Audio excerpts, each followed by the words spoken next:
Hello, and welcome back to another episode of the Legend of Podcast Trails Through Trails. I'm one of your hosts, Lex, and I use she, her pronouns. And I'm Matt, and I use he, him pronouns. And this week, we're going to be finishing Chapter 3 of Trails in the Sky first chapter. And boy, what a chapter it is. It sure is. I thought we didn't have that much left when I looked, because I've been doing a little sort of unfocused eye scan down the walkthrough just to get an idea of how much game is left in a chapter.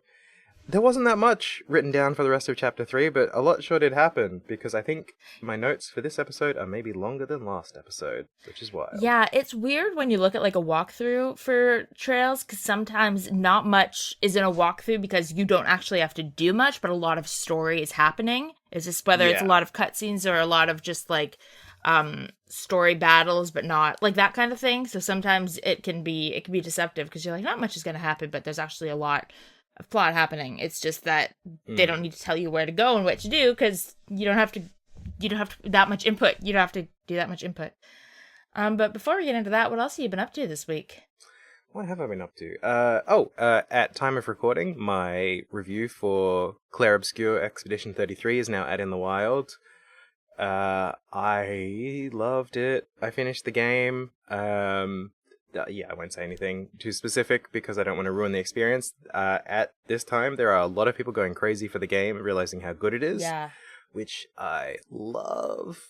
I was going to start it today and then took a nap instead because I was too tired and I was like, no, I won't be able to.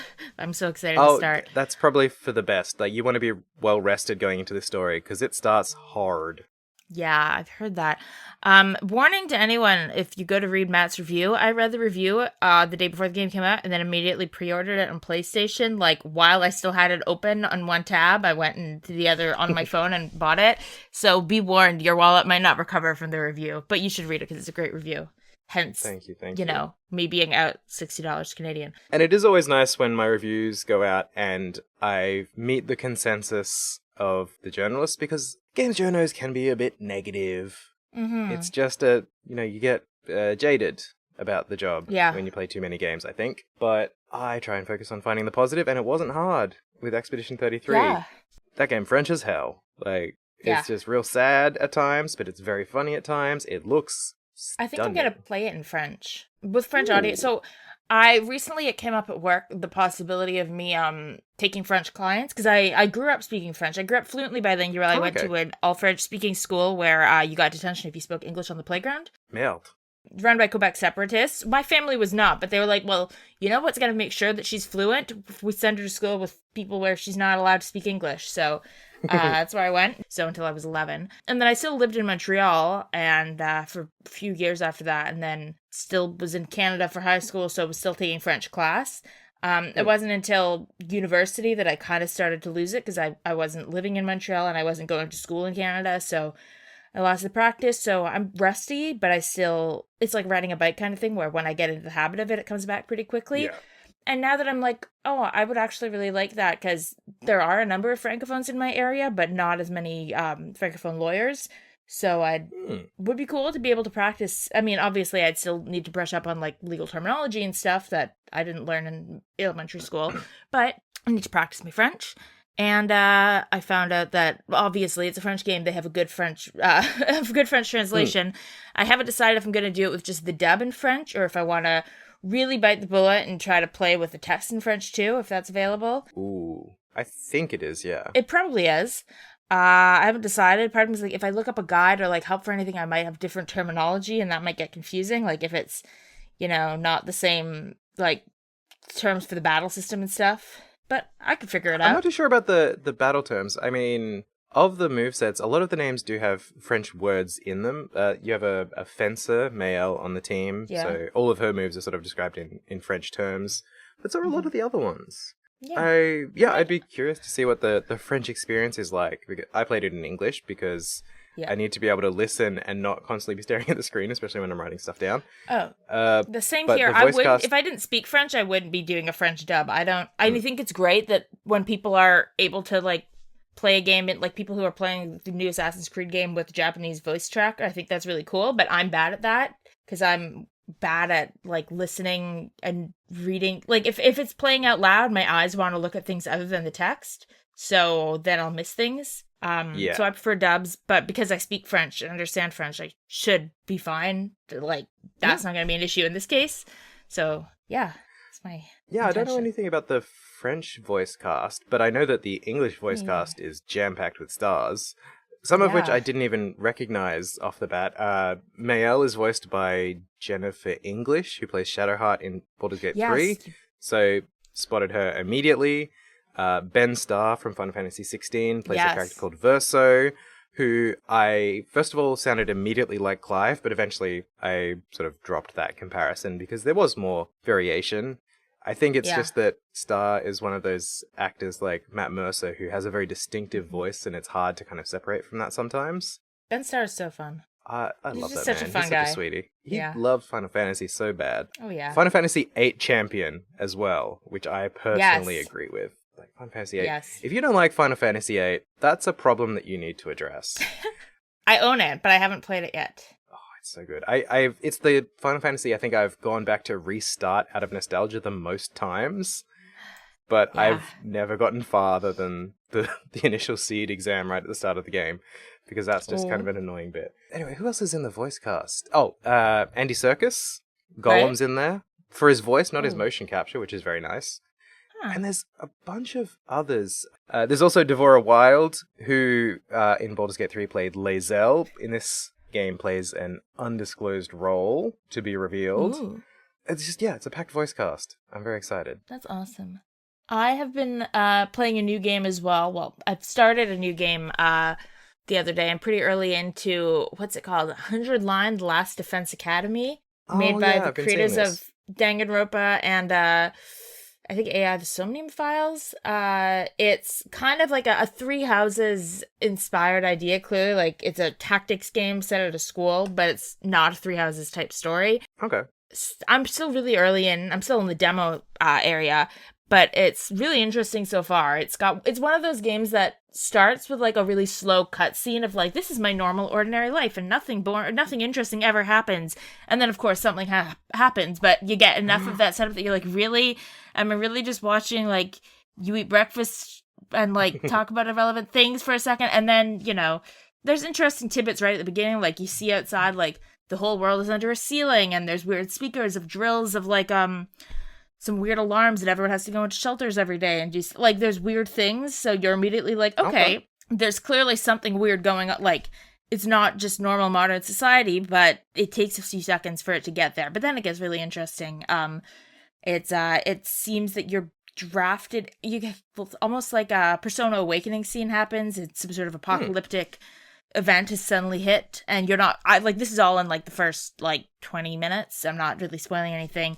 And then you're basically drafted to a school where you basically have to fight the shit that's on the outside of the ceiling that everybody lives under. Like, everyone has lived in like a dome essentially that's Tokyo, and it looks like the end of the world is what's happening outside of that. The whole world's on fire, and you're suddenly like have a Persona Awakening and have to go fight along with some other people you've never met, all who are teenagers. And it looks like it's a lot of visual novel elements. Apparently there's 100 different endings, and they're not like, none of them are like a cheap bad ending. It's like 100 like legitimate different endings. So it's gonna be really funny when there's discourse about this game, but nobody's seen the same thing as the person they're discoursing with, and everyone's just like yelling about it. So I think it's really interesting. I think I'm really gonna like it, and it's reviewing really well too. I'm curious to see how varied these endings are, because 100 endings, that's a lot. Even Nier Automata with the 26 endings, that was a lot. Yeah. And a lot of those were just kind of throwaways, which I think you'd have to with 100. It has to be like 60 of them are just you ate a fish and died. I don't know. It's like a calendar system with 100 days. Like the count days. Okay. And it is like you're running around the school, you have like hangouts with your friends, like, or the people who are guests will become your friends and teammates at the school. There's like a social sim element to it. Of some kind. I'm still really early in, but I've heard like there are choice moments. Like the only choice I've encountered so far is when you have to like choose to fight the crazy monsters or not to. You also, in order to awaken your powers, you have to stab yourself in the heart, which is very Persona 3. Like You know, Very you have metaphor. a weird weapon that you stab in the heart. Very, very metaphor, very Persona 3, shoot yourself in the head. Very, that. But they're wearing their inspirations on their sleeve. And then you get a power called Hemo Anima, which is like blood magic, transforms you. But it's tactics. Nice. And that's, so far looks like it's going to be really fun. Anyway, I will report back when I've played a bit more, but I think it's really interesting. I'm hoping it scratches that Three Houses itch. Yeah, it sounds really interesting. And I love those kind of mishmashes of different influences. To circle back, that's Expedition 33 as well, because they very blatantly stated that some of their inspirations are Persona, Shin Megami Tensei, Final Fantasy. Yep. And you see it. Like, yeah. I don't think it's a spoiler now that the game is out and there's full coverage. About like a fair chunk into the game, a number of hours, you hit a story point and suddenly you have social links with your party members. Yeah, I did hear that. Which is exciting. So fun, and some of the most natural scenes, the most naturally acted scenes in the game as well. Awesome. I think they're really grounded. They're really like real conversations between people in a very unreal situation. Let's be clear. Yeah. You're camping out as like rocks are flying through the sky near you, and off in the distance you can see a giant lady who's about to paint your age. But in between, you're like skipping rocks and talking shit, and it's so nice. I like that. The only other thing I've been playing of any note at the moment is Blueprints, which everyone's crazy about at the moment. I've heard so much about it. Puzzle, figure it out game. I'm still at the stage where I feel very stupid, so I'm very early in the game. Yeah. I haven't understood enough of the mechanics, enough of the puzzles, enough of the interlocking systems to start planning my mansion with purpose. But I'm having a great time. Yeah. Like, every time I go in, something new happens, and I get to learn something new. And so I've just got to keep chipping away. So if you want to check it out there, I know it's on PS Plus for anyone who has PlayStation. I know it's on PS Plus Extra, but not the base version of PS Plus, unfortunately. Okay. Yes, I do pay through the nose for it. I think about it sometimes, and then but apparently now they're going to raise the prices, so I'm also like, oh, maybe not. I keep going back and forth on whether I want to shell out for it or not. I think that's why I switched to annual so that I could save myself a bit of money in the long run, because we get the same thing. It's like every 6 months the prices go up. Yeah, we love that. Love that. Thanks, capitalism. I've been debating whether to try Blueprints because of the fact that I have to pay right up. There's not a demo available anymore, and I often get motion sickness in first-person games. I remember in the Persona 5 dancing game, there's like a mini game at one point where you like, it's basically a point-and-click game, but in bedrooms where you like are rotating around the room, and I would get so motion sick just from like playing a point-and-click game trying to rotate around the room. So I'm worried about Blueprints. I've heard that might be some settings that help it, but I might wait, because I heard that there are some accessibility settings that are going to get patched in. I might wait and see if I hope how people comment on that, because I don't want to be sick. I don't want that, but it sounds really interesting and really cool. Yeah, I don't know too much about the motion sickness in games thing as someone who doesn't get affected by it.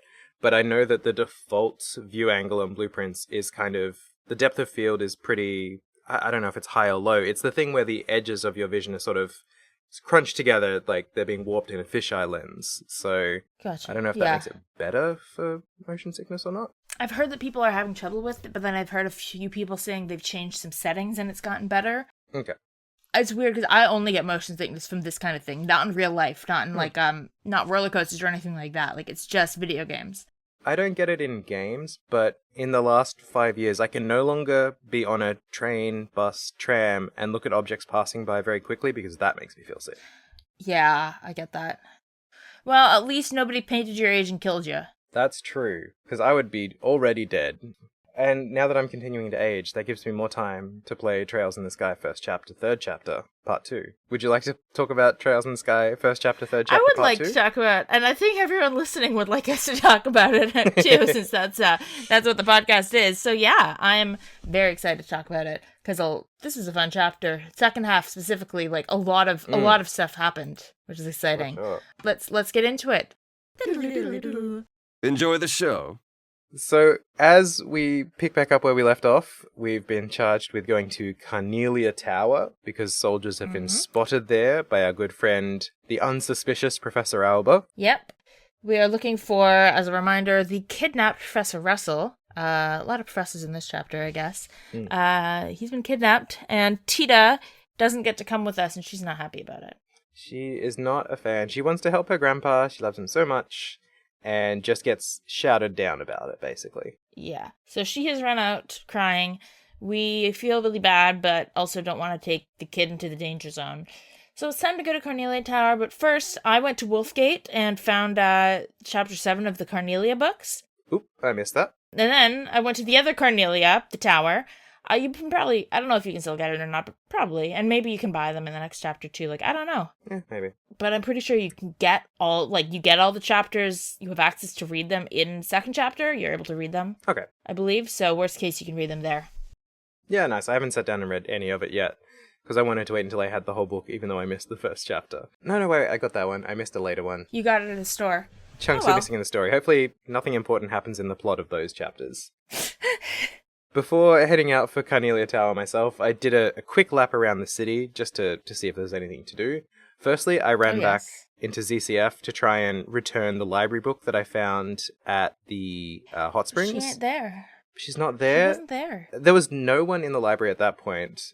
Slightly later, when I sort of circled back, because I kept checking to try and give her the book, time passes a little bit after the next chunk of story, and there is someone in there, but it's Igor, who's one of the elderly scientists, and he's just complaining because the librarian Constance has gone home early, which he's very mad about. But honestly, they had a terrorist attack earlier today. I think it's okay to have an early minute for the day.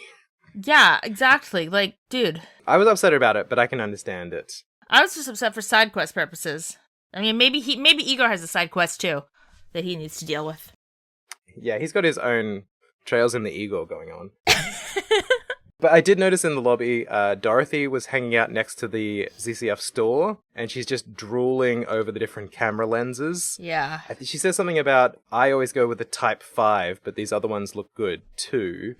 And I think we've just seen a window into why she had so little money when we first met her. Yeah. Because she just sees camera bits and immediately goes, yes, I want those. All of them. But yeah, after that it was time to head to Carnelia Tower, because there's not really anything else to do at this stage. We're told that we have to rush, and we actually do for once, which is kind of crazy. Yeah, it's crazy. And we've got Agate with us, and all his big, strong crafts, which is great. So yeah, I got to the tower. We immediately get attacked by the attack Dobermans, the attack dogs that keep happening. And finally, our characters put together that they're tied to the Men in Black, which I feel like has been pretty, Yeah, my first impression was Carnelia Tower is properly red. I feel like the other towers have been kind of washed out in color, so you didn't immediately associate.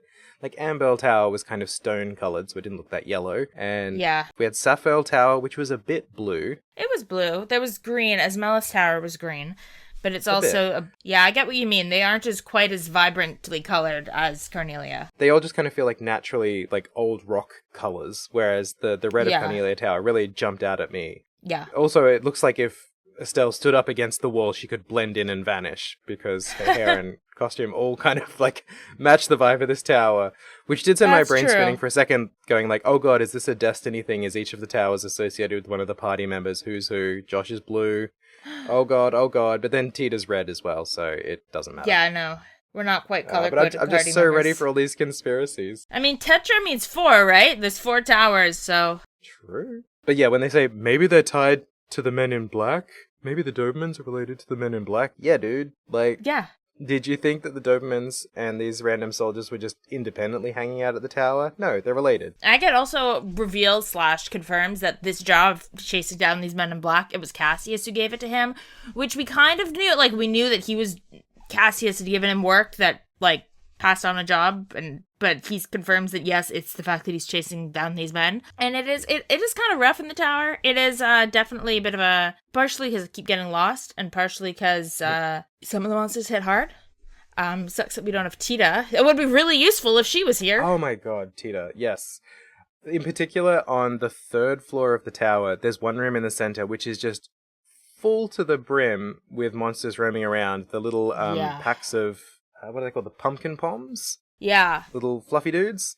There's like 12 of them roaming in this tiny little room. It's next to impossible to get through the room without having at least 6 fights. Yeah, it's a tough time. I was kind of annoyed about it at first, but I found that at these points with fights that aren't that tough to beat, I'm basically just using them to soup up my CP before I go into a big fight. I just sat in the pumpkin pom room fighting all of them till everyone was at 200 CP. And as a bonus, I also leveled up and got Joshua's second S-Craft. So did I.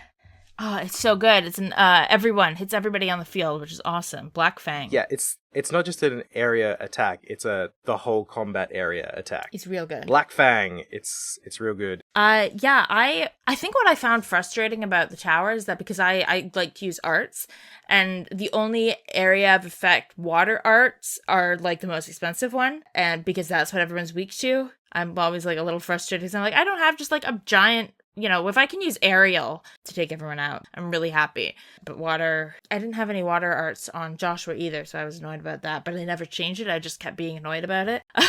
Yeah. But we get to the top eventually. There are a lot of chests in here too.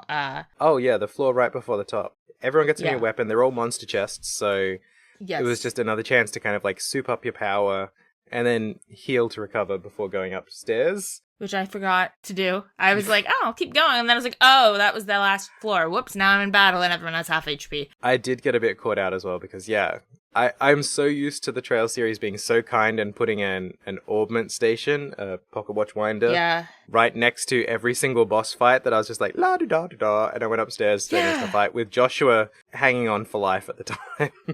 And it's a tough fight against these black soldiers as well. They really did a number on me. Yeah, it's that machine gun, man. It's that one with the gun. Yes. He can hard. hit an area effect with his thing, and it does AT delay, so it slows down everyone as well. Yeah. I just had them, they managed to juggle me in a way that I had to do the fight twice, because the first time, they just rocked my shit immediately and knocked me out. Yeah. But again, I was like, man, Teoh would come in great right about now with that blinding craft, right? sorry. But no. So unfair. We beat them up. Afterwards, they're like, oh, that's fine, because they escape on a friggin' airship. The airship. The bad airship. They say, basically, they're like, we're threatening the professor. Kind of the same thing they pulled with Gilbert and the old man in the last chapter, when they were like, well, we'll kill this civilian if you don't let us go. But with the professor, and we're like, well, you're not going to kill him. You clearly need him alive. And then I think it's Estelle who's like, the royal army is mobilized. It's too late. And then they laugh and say, oh, we thought you were competent for a second. And then the airship arrives to take him away. And Agate's like, okay, let's pretend to let them go. And then when the last guy's getting on, we'll rush him. But then Teoh comes in. And Tita's going, leave my grandpa alone. And she shoots at them with a big bazooka thing. It like, she does ruin our plan, but you gotta feel for her anyway, because she followed us here. She's so upset. And then one of the guys starts shooting at her, and Agate takes a bullet for Teoh. One of the other guys in black is like, the fuck are you doing? Like, shooting at a kid. Oh my god. And this guy's like, well, she was in our way. I guess, dissent in the ranks there, but they get away with the professor, and Teoh is very upset. I did like that when they pull up their airship to escape, Estelle is just done with everyone at this point in the day. She's so sick of things not working out. I have a screenshot of her just saying, of course it's an airship, cheaters. Right. Because she's like, no, we chased you to the top of the tower. We're meant to win now. Yeah, she's like, god damn it. Everything's ruined by Teoh, who shows up. Agate yells at the shrimp and tells her off, and then he takes a bullet for the shrimp. Yep. And then he yells at her again, and I think slaps her? He straight up slaps a child. And it's like, what the hell? And it's like, I want to think, like, I guess it's framed more as it's not clear if it's meant to be like she's hysterical, like, people say, oh, you slap a hysterical person, which I don't love anyway, but it's not clear if it's that or if he's actually like hitting her like out of like scolding. I don't like it. I'm choosing to believe that it's not as hard as the sound effect was, but don't hit the child. But it cheers her up for some reason, which is weird. Yeah, getting told nothing gets on my nerves more than kids like you who can't resist poking around where they have no business. And she's like, tee-hee, thank you. I don't know what that says about you, Teoh, that's what cheers you up. But I'm glad you're feeling better. Apparently your sense of like closeness and affection gets really messed up if your parents leave the country for long stretches of time to invent electricity elsewhere or whatever. Poor kid, I guess. He gets very flustered. Agate's very flustered at the fact that he cheered Teoh up. She's like, thanks, Agate. Really not trying to. Thank you for slapping me and telling me I'm a dumb bitch. Tee-hee-hee. Yeah. And he's like, oh, I didn't mean to make you happy. Shit. But we need to call in the military, so we need to leave the tower. And you have to like go through the whole tower, which was good for me because I'd missed a chest and because I hadn't realized I was going to the roof then. But you do have to find your way through it. So if you're struggling with orienteering, you still have to get your way down. But then as we leave, Agate's kind of woozy. After taking a bullet. Yeah, like no kidding. And he's like, no, I'm fine. And we all just believe him. We're like, okay, I guess he's fine. He says so. Clearly, this isn't the kind of guy who would, like, lie to seem tough. So we continue on our way to town, and we run into the Eastern Bear that we met in the last episode, who we get a name for him. Yes, which is pronounced in the later games as Jin. Jin. I should probably flag here that if you're playing the PSP version, he's called Zane. Yes, I was going to bring this up because the walkthrough I've been using has been for the PSP version, so sometimes the names are a little bit off. Like, yeah, the Arbend bar back in Roland was Anbend or something, but when they said, oh, you'll run into Zane, I'm like, Billy? Billy Zane, the Phantom? If you are confused about the Jin name because you have Zane, Jin is spelled I'm Canadian, Z-I-N, so it looks like Zin, but it's Jin. If it's hard to understand, like spelling it in Canadian, I'll do it in Australian. Z-I-N. Thank you. Who about this Z? What's a Z? It's Z. It's Z for Jin, obviously. Obviously. Does he give his last name at this point? I don't think he does. Vathek, yeah, of the Calvard Republic Guild. Jin Vathek. He's a Calvardian. He must love wooden figures. That's right. It is. The Zane thing is so funny to me because it's like the fact that he's Eastern, looks Eastern, like wears Eastern clothes is like a flag from the very first time you meet him. They're like, he's Eastern looking. Like, he's clearly the fact that, like, he and Killigar are both Eastern comes up multiple times in the chapter. So to, like, I guess the first translation was done at a time when I think there were a lot of JRPGs in localizations. They tried to, like, make them less Japanese-ish, I guess, to appeal to an American audience, or to Americanize them, which is, a trend that there were lots of issues with that trend for lots of reasons, but lots of people have written about the xenophobia towards Japan in a lot of the way JRPGs were discussed and covered and translated back in the day, so... I remember back when they first were going to start dubbing Naruto, so here's me aging myself. Oh, yeah. There was a rumor going around the internet that they were going to anglicize the names and that Naruto would become Nathan, which, Nathan the Ninja, not a really great hit. Amazing. But Zane, the Eastern warrior, doesn't really hit either. It's like saying, like, I'm from the mystical and far-off East, and my name is Tyler. Oh, yeah, it reminds me of the very first Persona game when it got its, before the Palantir system and all that, like Persona 1 or Shin Megami Tensei Revelations Persona, the original English localization, they gave everybody English names, so they named them, like, Nathan, Trinity, was one of the characters' names. They made a character, there was, like, Mark, there was, I think they even, like, basically brown-faced one of the characters to look like he was black, but he's like, but it was very clearly like they just changed his skin color, like on the, like they didn't redesign him or anything either. It was just, it's very odd looking.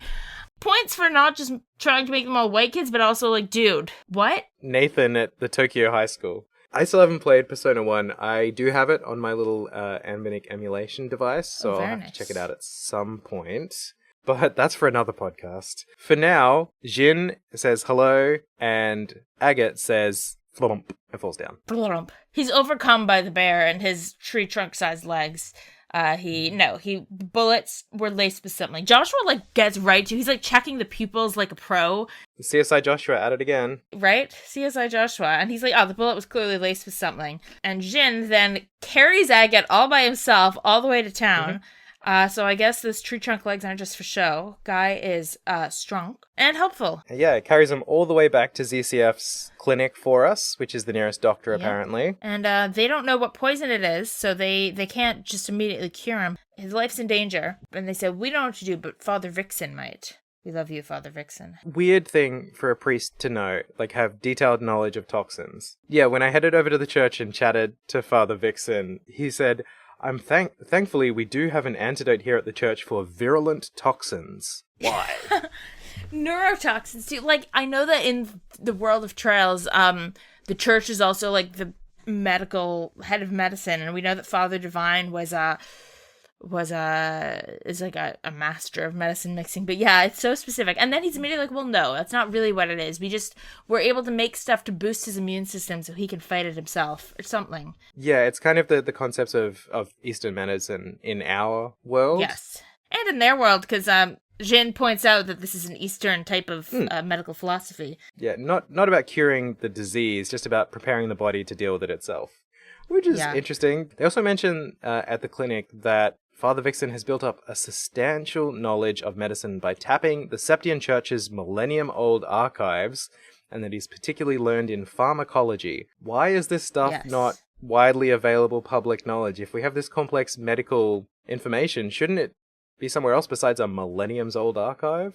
Yeah. I guess the transcribing project is hard. They don't have the, like, Google Books archive. They're still trying to scan everything.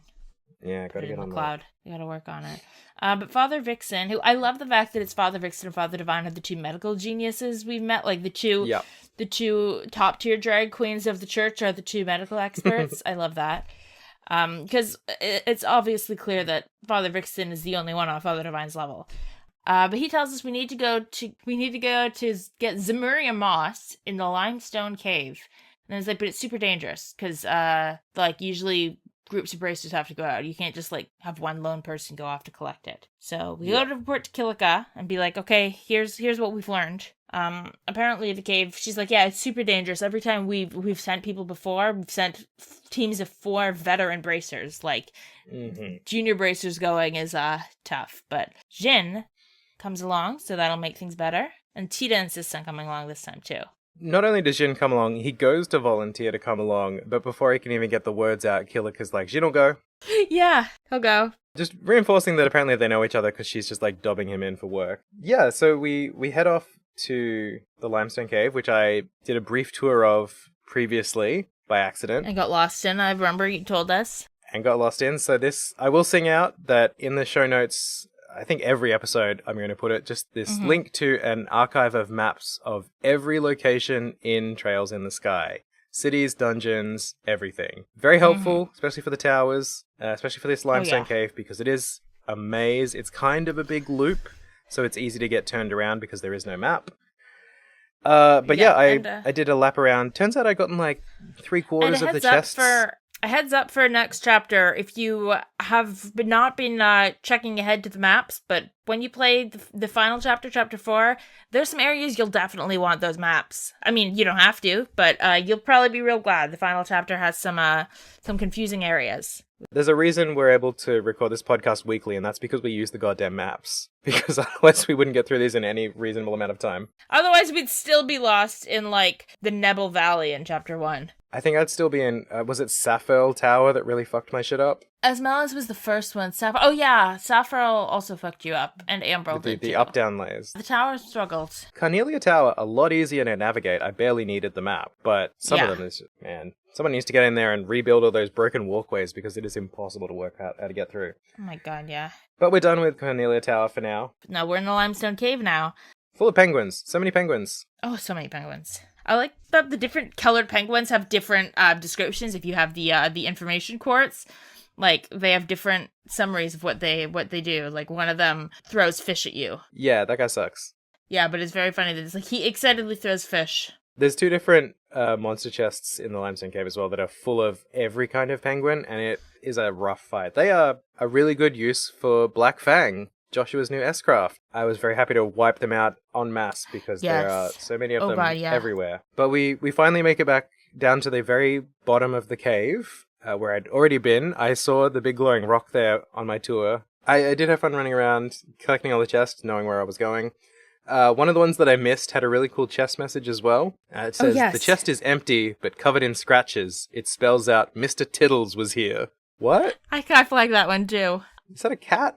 Do we know a Mr. Tiddles? Or is this just a throwaway? No explanation, and I don't think there is an explanation. I think it's a mystery that's never meant to be solved. There's just a literate cat running around here somewhere. Maybe it was Antoine. Maybe Antoine's last name is Tiddles. Antoine the cat from... Antoine Tiddles. Yeah, we get to the bottom of the cave. We find the Zemuria moss, which I'd run across originally in my sort of random run around the cave. I'd seen that and said, that seems like it's going to be important. Turns out it was. Yeah. Estelle's questioning why the moss glows, and Joshua mentions that it's probably because the makeup of the moss has a lot in common with the makeup of septium, sort of the same core ingredients, making it glow, which, maybe if it's like septium, which attracts monsters, this will also... Oh, shit, it's the king penguin. Amazingly, waves appear on the water, and then a penguin jumps out of the water and arrives and, lands down. I don't like how he looks. Oh, he looks so weird. And Estelle goes, is that a penguin? And then parentheses, an evil penguin? She has the most done look on her face. She's like, today is just such bullshit in the world of Estelle. She's done, yeah. She's like, the fucking airship, the evil penguin, come on. I love this jaded, I've been working for several weeks, Estelle. She's really gotten there quickly. She has. Also, as a shout out, on the day we're recording this, since we're in different time zones, it's Saturday for Matt, but it is Friday for me, and apparently it is World Penguin Day, which I just found out right when we were starting to record. So World Penguin Day, so that feels pretty fitting. I don't think we should celebrate this penguin, though, because I did not like the king penguin. He's mean. He's tough. He's like the thickest enemy we've faced yet. He has 6,000 HP, which I think is far and away above anything we've fought so far. Oh god, yeah. He comes with a whole tribe of the other penguins, so you're getting delayed, you're getting confused. One of the penguins tried to charm Jin, but it didn't work because he's not a bird fucker. But then finally, after chipping away at this penguin for forever, took him down, and as a reward, I also got a new S-craft for Estelle! Yes! And hers is still single target, but it's a lot stronger than her first single target one, which is great. I've barely touched her S-craft to date because it just didn't do anything. And she was able to hit harder with arts and most of her attacks than the S-craft, it felt like, so it just didn't seem worth it. But hey, we beat up a penguin, and now we have some moss, so we can hike back to Zeiss and do something about it. We've got to rush to the factory. Yeah, well, we rushed to the church first, because we need Father Vixen to mix it up. Oh, yeah, literally, I made this mistake. I jumped a step when I played, and I was like, gotta get back to the factory, gotta get to the hospital. And I ran up to the doctor, and she's like, yeah, go see the priest, man. He can do it. And I was like, oh, shit, okay, sorry. And then amazingly, when he does it, he's got, his Bible in front of him, or his Sumerian scripture, or whatever, and he does, Bible magic mixing it. Some sort of magical, glow comes out.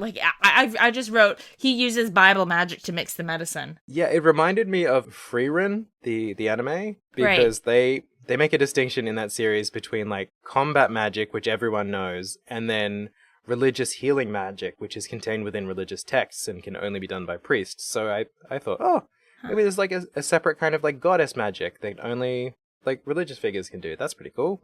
Yeah, it might be. But yeah, he goes, bada bing, bada boom, venom be gone, magic juice. Mm-hmm. We get the magic juice, and this is when Jin points out that this philosophy it's a very Eastern approach to medicine, and Vixen goes, yeah, there's a shared heritage. The church we know has been operating throughout the whole continent for a millennium. Mm-hmm. It's not so I guess Eastern medicine and Western medicine are both church medicine because it's just different branches of the church, I guess. But he mixes up the Ave Sovereign Serum, which is apparently going to help best bud Agate make it through his poisoning. Hell yeah. So we take it back to the doctor, she administers it to him, and he immediately starts screaming. Yeah, which is a great sign. Yelling in pain. I was like, oh no. We killed him. But Joshua and Jin both agree that this is fine. That he's like, oh, that means it's working. Oh yeah, he's healing. It's really funny that it's Joshua and Jin saying it. It's not the doctor who's like, I've seen this reaction before and I would know. That this is a good sign when dealing with a neurotoxin. I don't know in real life if it is or not. But, if it was someone with medical expertise saying that this is a good sign, that would be a lot more comforting than these two random bracers who have no medical training, I don't think have any experience with neurotoxins, I hope. That they've at least disclosed yet. Maybe they've got experience that we don't know about, but the fact that they're immediately oh, yes, this is fine. And I'm like, why would you know? Why would you know, my guys? But apparently they're on the money because everyone agrees that this is good and normal, and they decide to take shifts watching over Agate as he heals/screams. Yeah, I don't know. I just really want to watch it, but we get we get a scene of when Tita's on her shift. And, well, first we get a little text. It's like, and thus Agate's life was saved. And now we're going to watch him in shift. Like, it's like, okay, but it's very funny. And now he's okay. Like, he hasn't made it through the night yet, guys. We just think he's on the mend. But Tita, we get to see her shift, and she's getting a towel because he's, like, sweating buckets. And as Tita rushes over, Agate seems to wake up a bit, but is clearly really delirious. And he calls Tita Misha, and then says, "Thank the goddess. There you are. I'm right here. Don't be scared. Just... And then he collapses back to sleep. And Tita's like, who's Misha? But then she, keeps her vigil, keeps caring for him. Yeah. So we get that little glimpse of Agate Unfiltered. But then we cut to the morning. It seems Agate's doing pretty well. He's on the mend. We find ourselves at the airport. Jin's about to leave for Grand Cell, as he mentioned, back on the road. He's like, I can help, but only for today. I've got work in Grand Cell tomorrow. Nice that he, used his day off to help us out. Because I think he was just planning to hang out at the hot springs, but he ran into us and, took all night to help us, which was nice. Lovely of him. You're a real one, Jin. We get to watch him take off on the Celia, another sick airship takeoff. Yes. Although, I did love in this instance that there was all this dramatic wind-up, and, you hear the engines revving up and up and up, and then the airship just reverses out of the dock. It's it doesn't take off up as I was expecting it to, because it sounds like the engines are winding up to go zoom, but it actually goes beep, beep, beep, beep. Yeah, it's a bit anticlimactic. Also, really awkward way to wave goodbye to someone. You wave goodbye, and then the ship just kind of rolls back a little bit, and you're like, slowly. Oh, yeah, still goodbye. Yeah, I'm still going, still leaving, Haha, yeah, it's funny, this is awkward. I guess it's like when people, would take boats, and the boat, really slowly, giant, boats, and you're just, waving your handkerchief for, 10 years. But, off he goes. He was very helpful, but he's gone forever, probably. Forever. As a side note, though, before he left, he does call Tita Little One. I noticed. I think he said it twice. I just think that's really cute that he calls her Little One. Better than calling her Shrimp, or... Yeah, or slapping her. That would be an interesting way to say goodbye, for sure. In any case, Tita's going to take her chances back with Agate. She's going to watch over him as he continues to recover, just to make sure he's okay. I do like that we frame it as, we're going off to, investigating this stuff dangerous. We give her something to feel important to do when she's not coming along. Instead of just being no, you can't come, you won't help us. We're you need to look after Agate. It's something you can do to help. You're contributing here. That's a better way to, keep a kid out of danger than just saying, you'll ruin everything, go away. Give her a sense that she's doing something to help. She's a 10-year-old. Just because she's a genius doesn't mean you can't trick her. Exactly. And she's a very, very trusting 10-year-old. Estelle does mention as she leaves that she's surprised that Tita cares so much about a guy with no manners. And I was just like, get him, Estelle. Get that man who's currently unconscious. Yes, absolutely. But she's right. He needs to work on his manners real bad. But we have to report to Kilika, because that's what you always do. I mean, with guilds in general, but especially Kilika, because and Kilika we trust, right? Kilika knows everything and does everything. So we go to see Kilika, and she lets us know that apparently the Royal Army has stopped all the mandatory inspections it was doing as part of the search for the professor, which is pretty alarming. They sure are. They mention a number of concerning things. She tried to contact the military and got no response. The checkpoint restrictions have been lifted. And the intelligence division at Leiston Fortress have also gone silent. She hasn't been able to get word from them either. So it seems like the entire fortress has just kind of gone into do not disturb mode, which is concerning. To say the least. They also ask her about how she has history with Jin. She just sort of goes, the winds are changing, and doesn't answer. Yeah. She's like, no, I'm not answering that, but I'll be cryptic for you if that'll make you happy, but I'm not gonna give you any info. Just because I know everything doesn't mean I share everything. But Dorothy pops by then. Yeah, they remember that Dorothy had handed over her photos of the black-clad soldiers leaving in the Royal Guardsman uniforms. Yeah, she still hasn't gotten it back. And as we're talking about it, she walks in, and Joshua, still kind of feeling the biblical terms that we left Agate on, says, "Speak of the devil, and yea, verily." Yea, verily. I loved that. I was like, all right, Josh, chill. Just brushing up on his Shakespearean. He's verbose, that boy. It's all that indoor kid activity of reading. For sure, yeah. Dorothy shows up and is still mad that they haven't returned her photo quartz, the military. Yep. Probably not the highest priority, and I don't think we expected that she was ever going to get it back. No, Niall yelled at her for giving it over, apparently. That tracks for him. For sure. She did take some photos of the fortress instead when she went up there to try and get her photo quartz back. She was just like, I don't know, if I can't get that, just like a pretty picture of the fortress will do. Which you're not allowed to take photos of it, and she's like, whatever. Josh is like, that's illegal. She's like, I don't know, probably fine. Oh man, this little sequence here, she's like, oh, but I've got this photo and it's developed. Do you want to have a look at the photo of the fortress? And she shows it to you, and it's a picture of the fortress at night, off to the side. It's very well composed. Yes. And they're all talking about, I think I can see something there in the corner. What is that? What is that? And I'm like, what are they talking about? I was looking at the photo, trying to figure out what the hidden detail was. And I'm like, okay, so there's the fortress, there's the water, there's the moon, there's the land, there's an airship flying overhead. What's this small thing they're talking about? They mentioned something about a window. So I was looking for like a hidden window that they could climb in. Oh, God. Then they sort of pull back and it's like, oh, wait, that's an airship. It's like in the middle of the photo. It's not It's the very central blurry. point. Like, it's dark. You can't see, like, the colors of it or anything, but, like, it's clearly an airship. It's fairly big. Like, it's not hiding. It's right there. It's big, it's detailed. You can immediately tell not just that it's an airship, but which airship it is, because it has a distinctive shape. Yeah. But they're just, like, standing there with a magnifying glass. And Estelle's the one who notices first. Bad sign which for is everyone else. when Estelle's the observant one of the group, you all need to do some soul searching. Maybe the penguins scrambled their brains. With this shocking new piece of evidence, it's time to make our way to Leiston Fortress to find out what's going on. Get some answers. Shall we head to the fortress? Let's do it. Let's move out! So as we head to the fortress, I think at this point there was another side quest that we could pick up as well.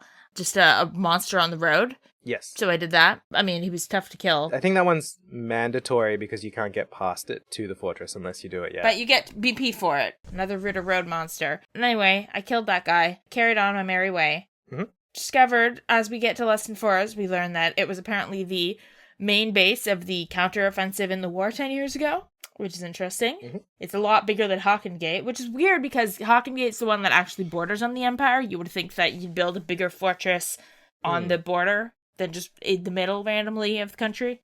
But whatever. I don't know military strategy. Maybe it makes sense. And as we're, charging forward to get answers, Joshua says that Estelle isn't acting like her normal timid self, and she's reminding him of Dad, to which I say, when was Estelle ever timid? Except for in, like, the last 20 minutes when she started freaking about emotions. Yes, but she's never been afraid to charge in there and get answers from people. It's only about, like, her emotions that she's been, flustered. Like, what do you mean timid? What do you mean, Joshua? Yeah, she's definitely coming across more confident, more self-assured. Yes. She's, like, immediately making plans for how to investigate and invade the fortress. Oh, yeah, no, for sure. She is acting different, more grown up. It's just the timid specifically, and, like, that wasn't her issue. Charging in she was never too scared to charge in there. It was actually kind of the opposite problem. In the end, the plan is just to walk up to the gate and try and get in to see the intelligence division, I believe they want to go see. Yeah, they want to talk to someone from the intelligence division. Nobody wants to meet us, though. A loudspeaker, is saying, civilians aren't allowed here, turn back and leave. And we're like, what the hell? Where's this magical voice coming from? And Josh was like, it's a speaker, Estelle. And so then we say, no, we're not civilians, we're bracers. And basically, in order to convince them, you get 3 options of things to say related to the lead. I don't actually think it matters which you choose, but I chose the true one, which is that we had a lead on what happened. Instead of saying, we caught the guys responsible, or whatever the other options were. And then finally, that throws them off, and somebody comes to meet us. We're like, we want to talk to someone from the intelligence division. And if no one from the intelligence division is here, then whoever's in charge. And we meet, finally, someone with a face, as opposed to just over a loudspeaker hearing a voice. And it's Major Sid, what is this, Final Fantasy? This has to be a Final Fantasy reference, right? Sid with a C? You would think. I mean, yeah, it's not a very common spelling, for sure. So the handsome Major Sid comes out to see us. He's suspicious. He's kind of roadblocking us. Yeah, he kind of looks like a younger Cassius to me whenever I see his, sprite. Oh, yeah, I can see that. Like, he's got similar hair color, similar haircut. He doesn't have a mustache, but I always think he looks like a younger Cassius. built from the same mold for sure. But yeah, he kind of says, you can't be here, even though you're braces. Yeah. The intelligence division is out right now. Just all of them. Nobody's here. Nobody's here to talk to. Yep. And he's like, okay, bye. And then he turns around to go inside. We show him the picture and he takes it. He says, oh, I'll let someone know about this. I'll report it to intelligence. But he's very thrown off that we have the picture and suspicious as shit. And then he turns around to leave, right? The big giant gate starts shutting with its 2 layers of locks and then jams. And from inside, Major Sid's just like, oh, god damn it. What's this? Again? Is the phenomenon starting up again? That phenomenon? The phenomenon? Like, oh, we've heard of a phenomenon. There's only a couple of phenomenons happening at the moment, and it's not a femininomenon. It's not a femininomenon. It might be more of a shutdown phenomenon of the orbal variety, potentially. Of the orbal variety. Because I think this gate is more orbal tech than it is woman. But this one is just broken. So he kind of comes back out and he's like, yeah, you're sorry. You kind of saw us with our pants down today. Oh, just the mechanism there's an issue with the mechanism on the thing, but please leave.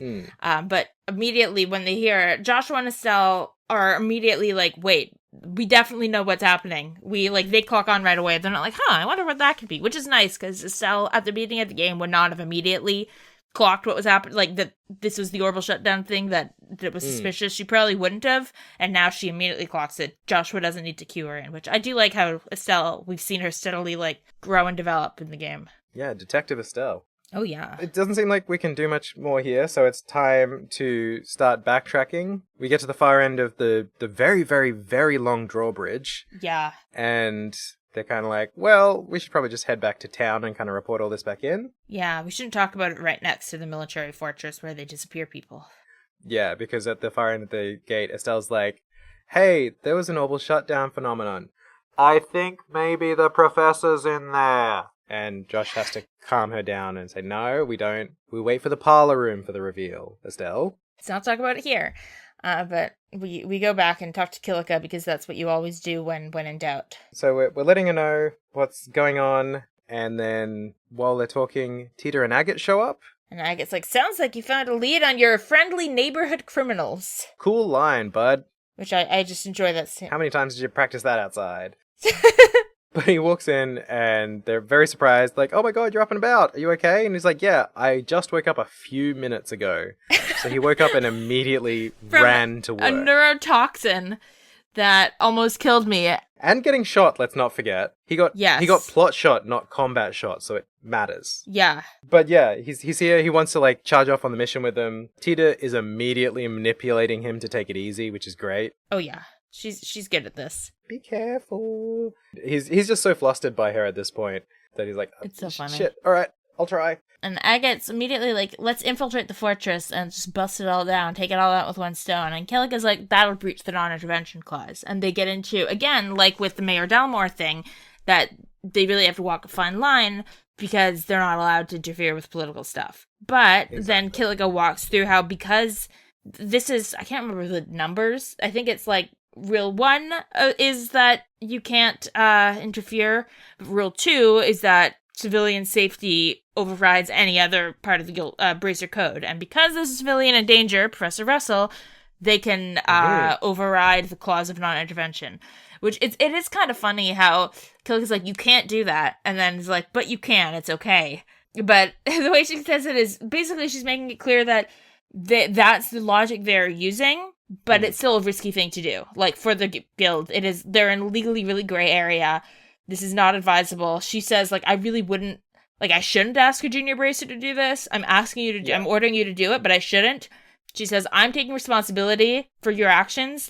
If this comes back on us, I'll let it come back on me because I'm giving the order. But, this is getting into the gray areas. And I do like that they don't treat...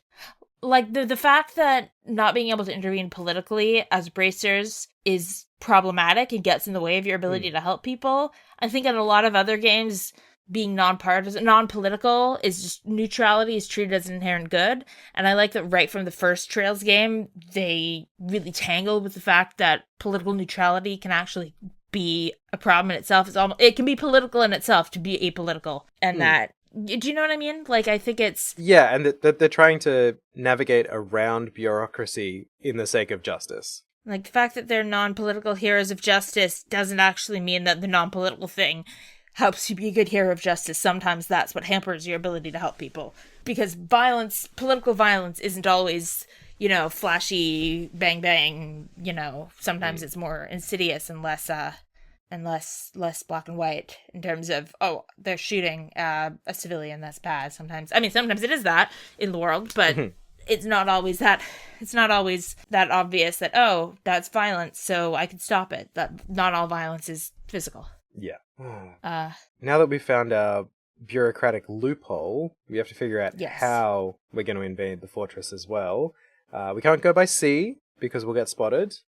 We can't go by frontal assault because there's a big giant fuck-off gate that's probably fully closed now. Estelle suggests boarding the Leibniz, the maintenance airship. She's on top of it. But they point out that everything that goes into the fortress on the airship is scanned for bioforms.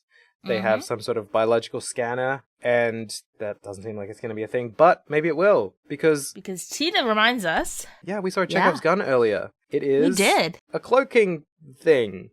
I can't remember what they call it. The biosensory blocking device or something like that? Biosensory something device. The thing that Professor Russell was testing and forced us to help with because he yelled at us to go get him coffee and books. Tita's like, yeah, that's literally exactly conveniently what my grandpa just invented seconds ago. So we can use that to hide us and get in that way. So that's great. And now, amazing.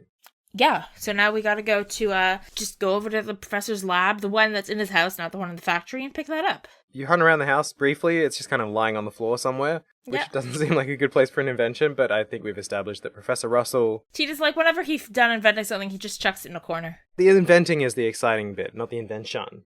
Exactly. But yes, we pick it up, head back to the guild to let them know that we've got our magical jammer device, at which point Kilika hands over classified military schematics for the base. Yes, we love her.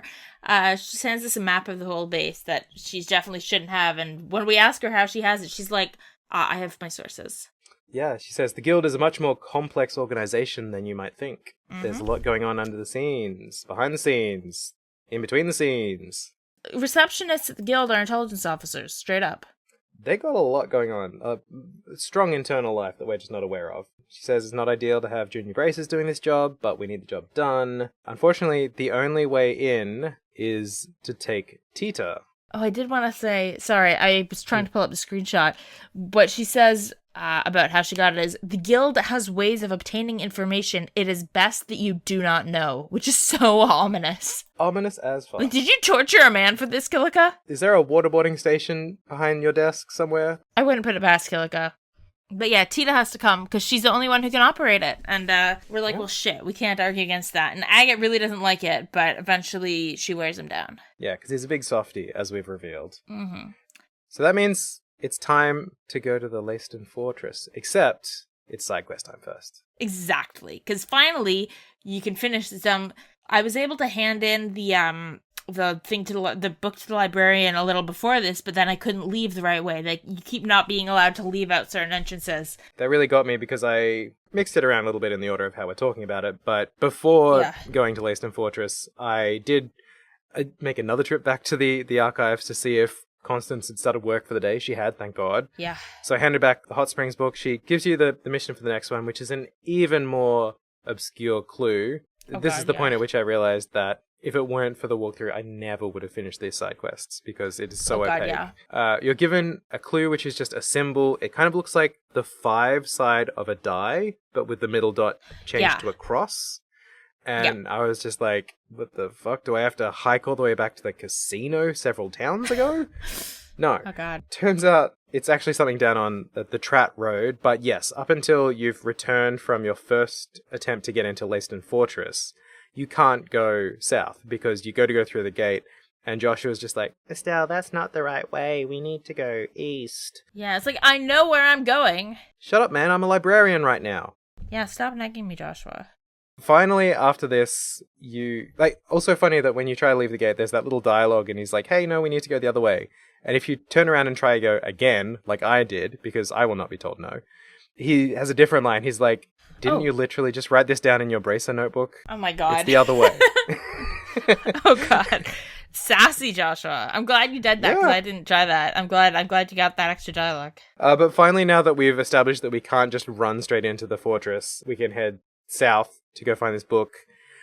Man, I don't know Yes. how I was meant to get this, but it's basically there was a spot where there are 5 pillars, one really big Yeah. one in the center of this sort of 5-side of the die composition. There was a chest there that had something in it originally. I don't remember what. There's also just a book stuck there. I think it was the sapphire. I think it was a talisman. One of the elemental talismans. Yeah, I think it was, because it was one of the nice chests. Yes.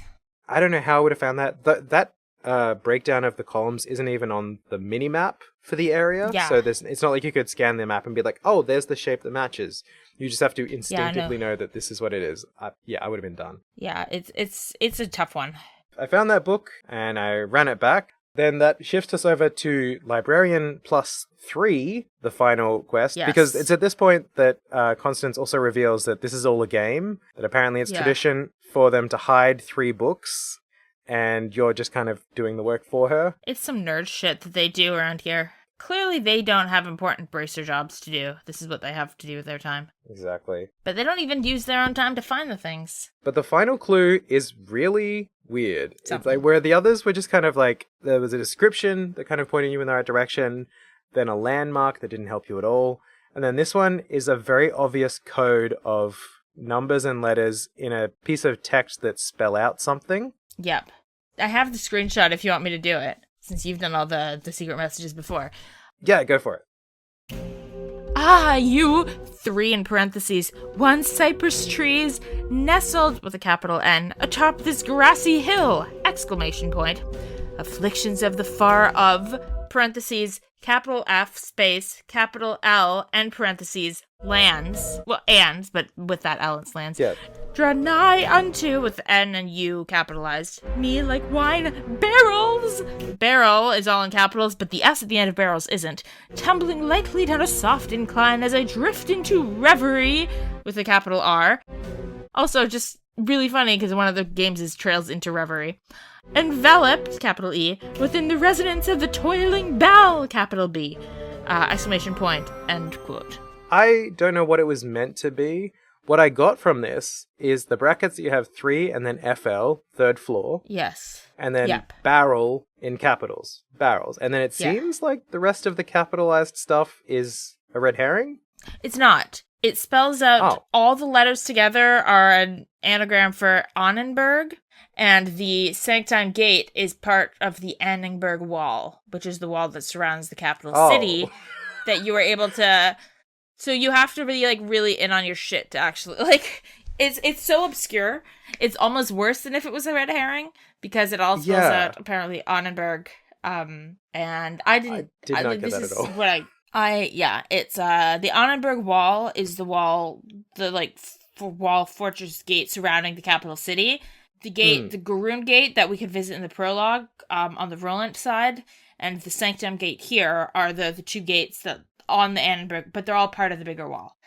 Right, so that's the clue. So Sanctum Gate, but it's opaque. I didn't figure it out myself. Like I read that, I read that explanation. I got 3rd floor barrel, so I ran up to the 3rd floor of the building just to see if there was anything there. Oof. No. Through a guide, I learned that yes, it's out at the gate, where it was on the 3rd floor with a barrel. So at least I got that much. Yeah. Yes. No, it's if it weren't for the Annenberg Gate thing, it would be a much more straightforward puzzle. But that's the part that's like, come on, my guys. So we find just in a random corner in the gate in a barrel the book wrapped in oiled paper, where there's a little caption, and maybe I'll try and read this in like an academic old man voice. Oh yes, please do. Acting on this podcast, we act. We act. I said in our first episode that we've been doing voice training so we can do voice act the entire series.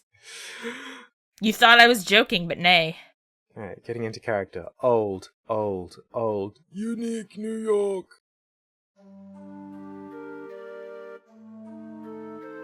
You have done well, though I know you not. I salute you for coming so far.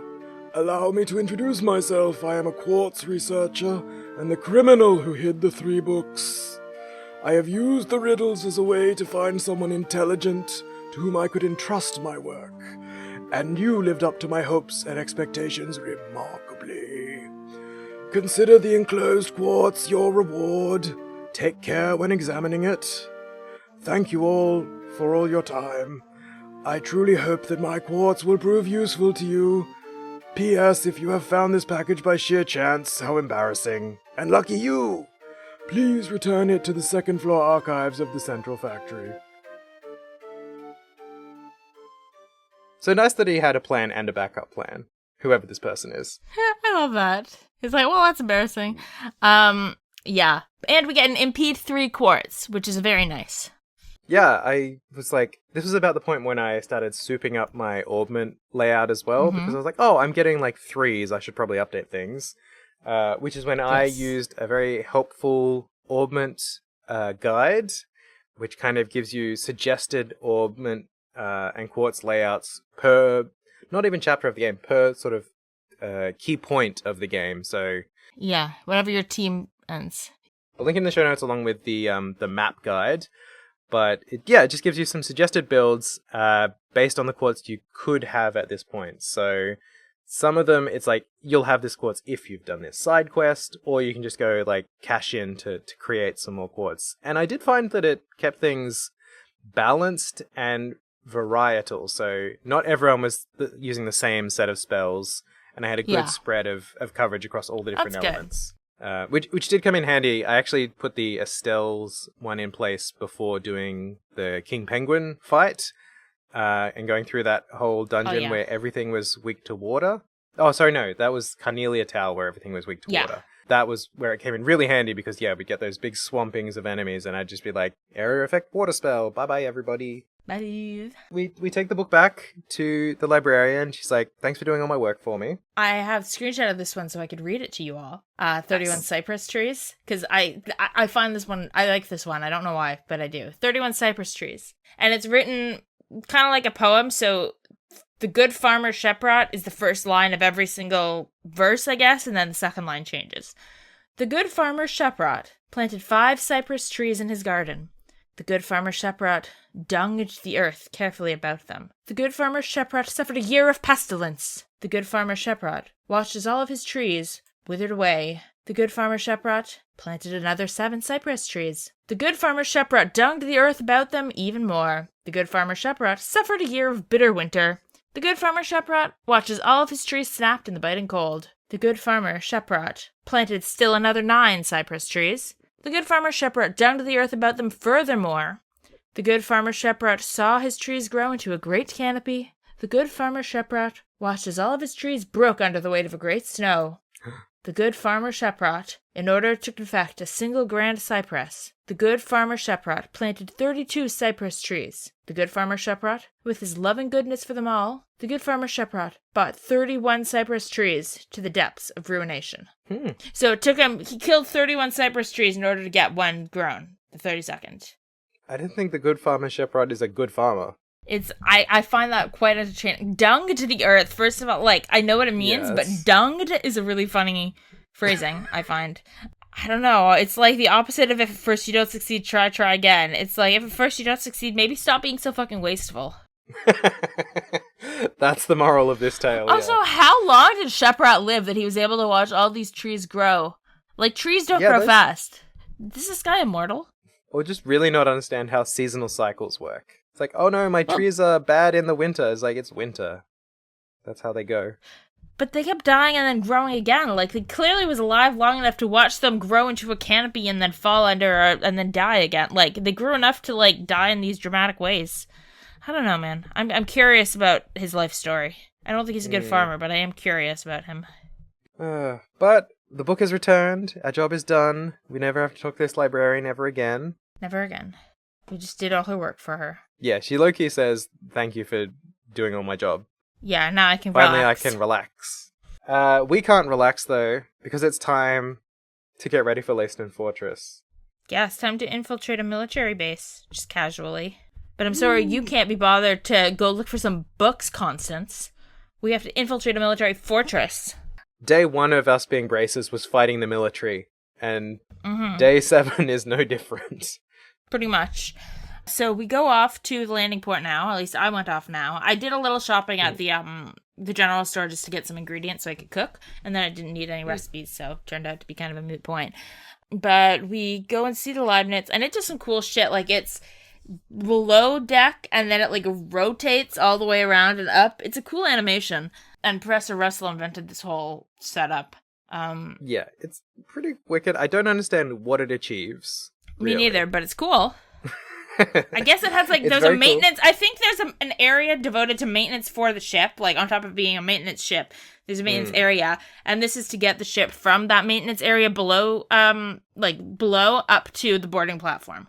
It sure does look cool, Professor Russell, but you could also do maintenance in open air, I guess. Yeah. But it doesn't matter. We're bored with Gustav. He's taking us on his ship. Mm-hmm.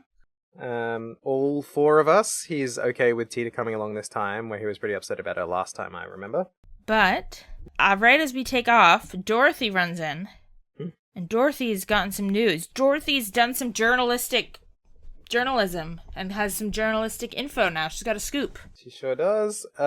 It's bad. Disturbing. It's pretty fucking disturbing. She tells us that royal guards in Grand Salle have been arrested for treason. Treason? That's one of the big ones. That's a big one. That's not good. But we don't know that because she rocked up just as the airship flew away. Going forwards this time, I will point out. And yes. we don't get to know this, so... Uh-oh! But cut to the Leibniz. We've got a plan to get in. We're going to hide inside a crate and use the bioscanner blocker gadget so that we don't get spotted. Unfortunately, it does mean it's going to be a very tight sardine-style fit. Yeah. Where we're going to have to squeeze in real tight behind some actual stuff that's being transported so that we can be obscured. So the very kind maintenance chief Gustav is like, you guys just chill for a while and then we'll let you know when we get close. And then you can jam yourselves into this box. Yeah. You might kill each other if you all have to be there the whole time. It's like a 30-minute flight, they say, so... You may die. Yeah. So we get to explore the Leibniz in the meantime. It's fun to get to run around another airship. It is. And Joshua and Estelle point this out, too, at one point. She's like, Estelle's like, they're like, yeah, we didn't get to do any touristy stuff when we were on the last airship. We were on the Sky Bandit adventures. But this time we get to look around. There's some familiar faces.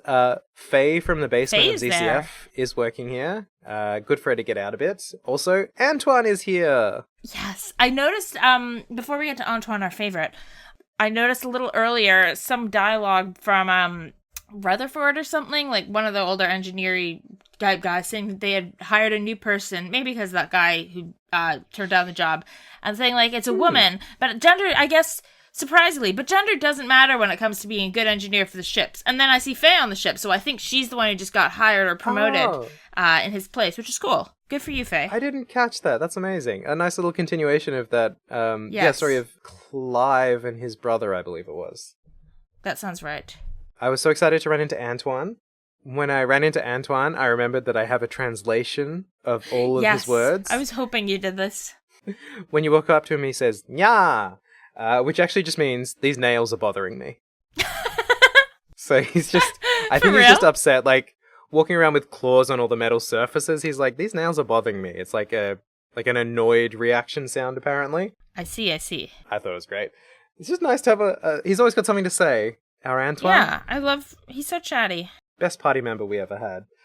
Upstairs, from there, you also run into a man called Wilkins, who's pretty stressed about the professor being gone. Because it turns out that the Capel, the thinking engine thing back at ZCF, it's useless without him because no one knows how it works. No one can work it like him. And I don't know if they mention it here, but there's a component missing as well. So not only can they not do it without the professor's knowledge, but also the hardware that's missing. Yeah. At the very top floor, Tita's playing shopkeeper with Agate. She's running a little Orbital store so that she can set him up for the combat ahead. You don't actually get to use the Orbment Station, which is kind of a bummer. I was hoping to have like a last minute chance to like prep, but it's all just for visuals. Yeah, I was bummed too. I mean, I was pretty set up at the time, but it would have been fun to just like have Tita say like, I'm an Orbital store, I'm a factory, talk to me. But no, she's too busy playing with Agate. Yes. showing off. She's having a great time. I'm happy for her. She's loving it. She's had a rough little go of it, so I'm happy for her having some fun. But after checking in with everyone on board, wander out onto the deck of the skyship for a little scene between Joshua and Estelle. Just kind of worrying over the state of things. They feel like something big is coming, which I think is probably good instincts. We also get a little scene of Teoh and Agate when Joshua and Estelle aren't there. Teoh asks who Misha is, which, good for you, Teoh, going and asking.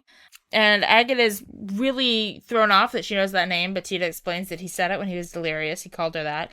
She says that Misha is his kid sister.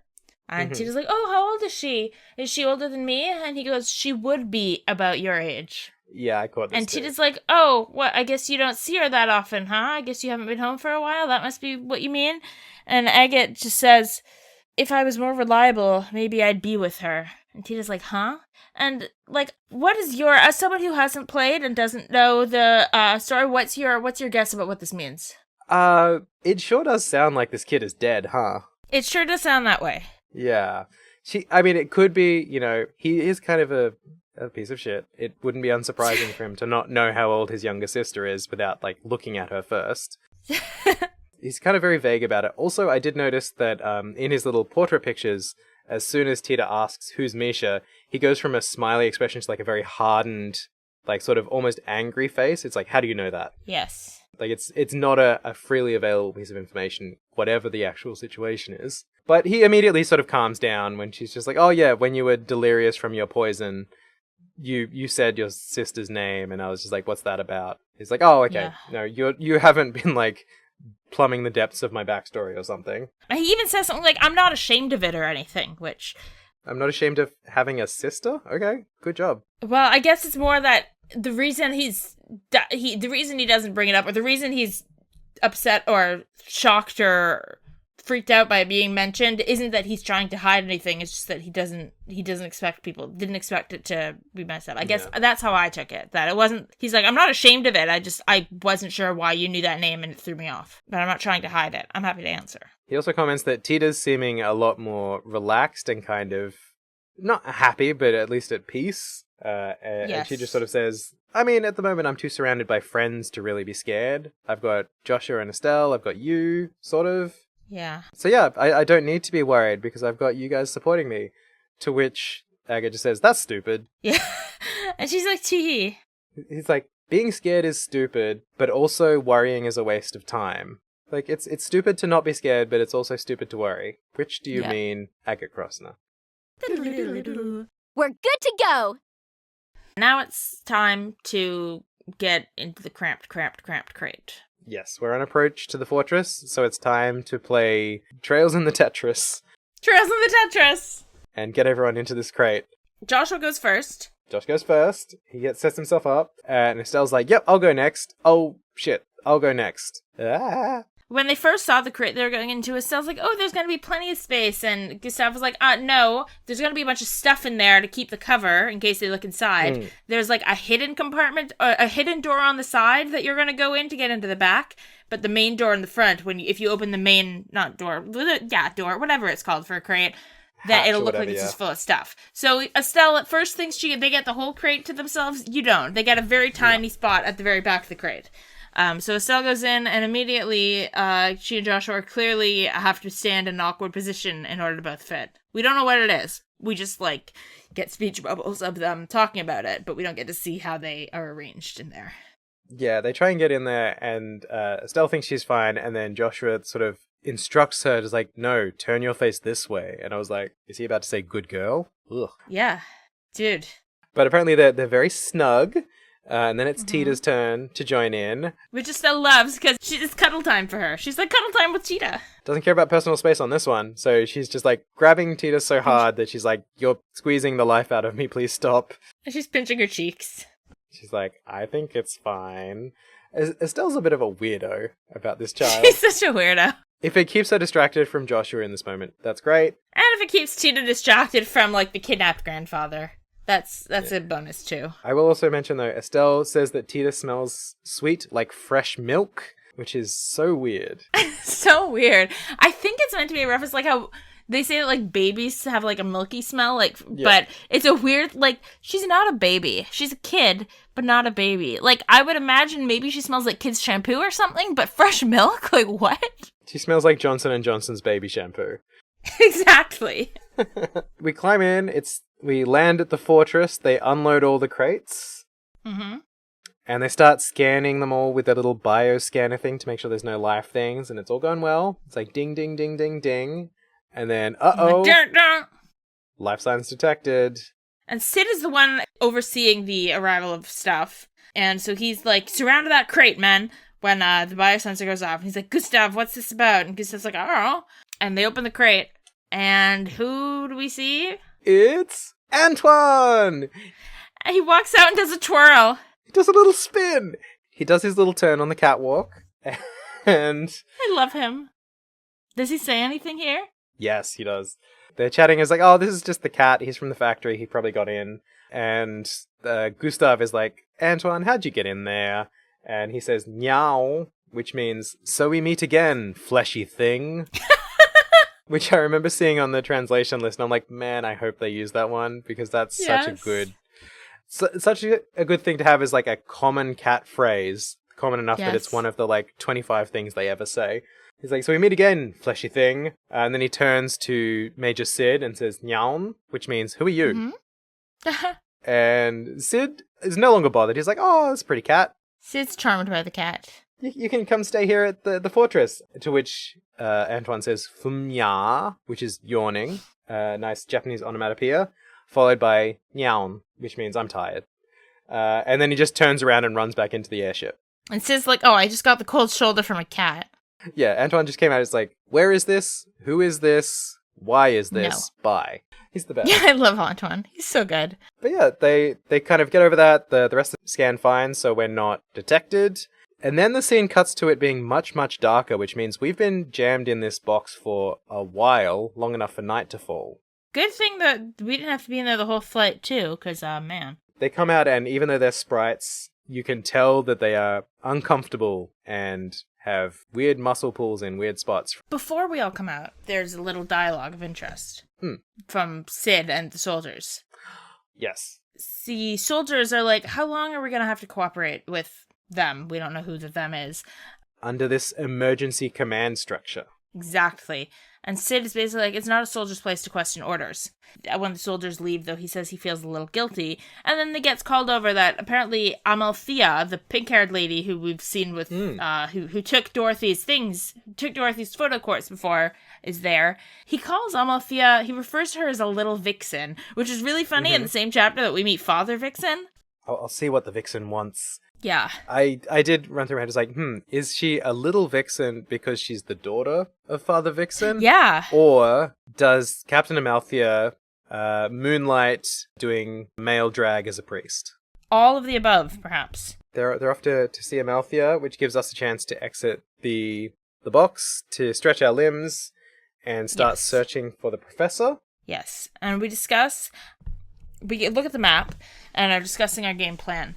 And Estelle you get a chance to have a multiple choice question where if there's a right answer, you get bonus BP to say that we're going to go to the research wing is what we're going to look, where we're going to hit up, because that's the most likely place for Russell to be. And then, like, as we make plans, the map gets updated so that there's, like, X's, like, marking the spots where we want to go, which is cute. I get impressed that Estelle could, like, think ahead that much. But the plan is to go to the research wing, to snatch the professor, and then to get out by stealing a boat at the wharf.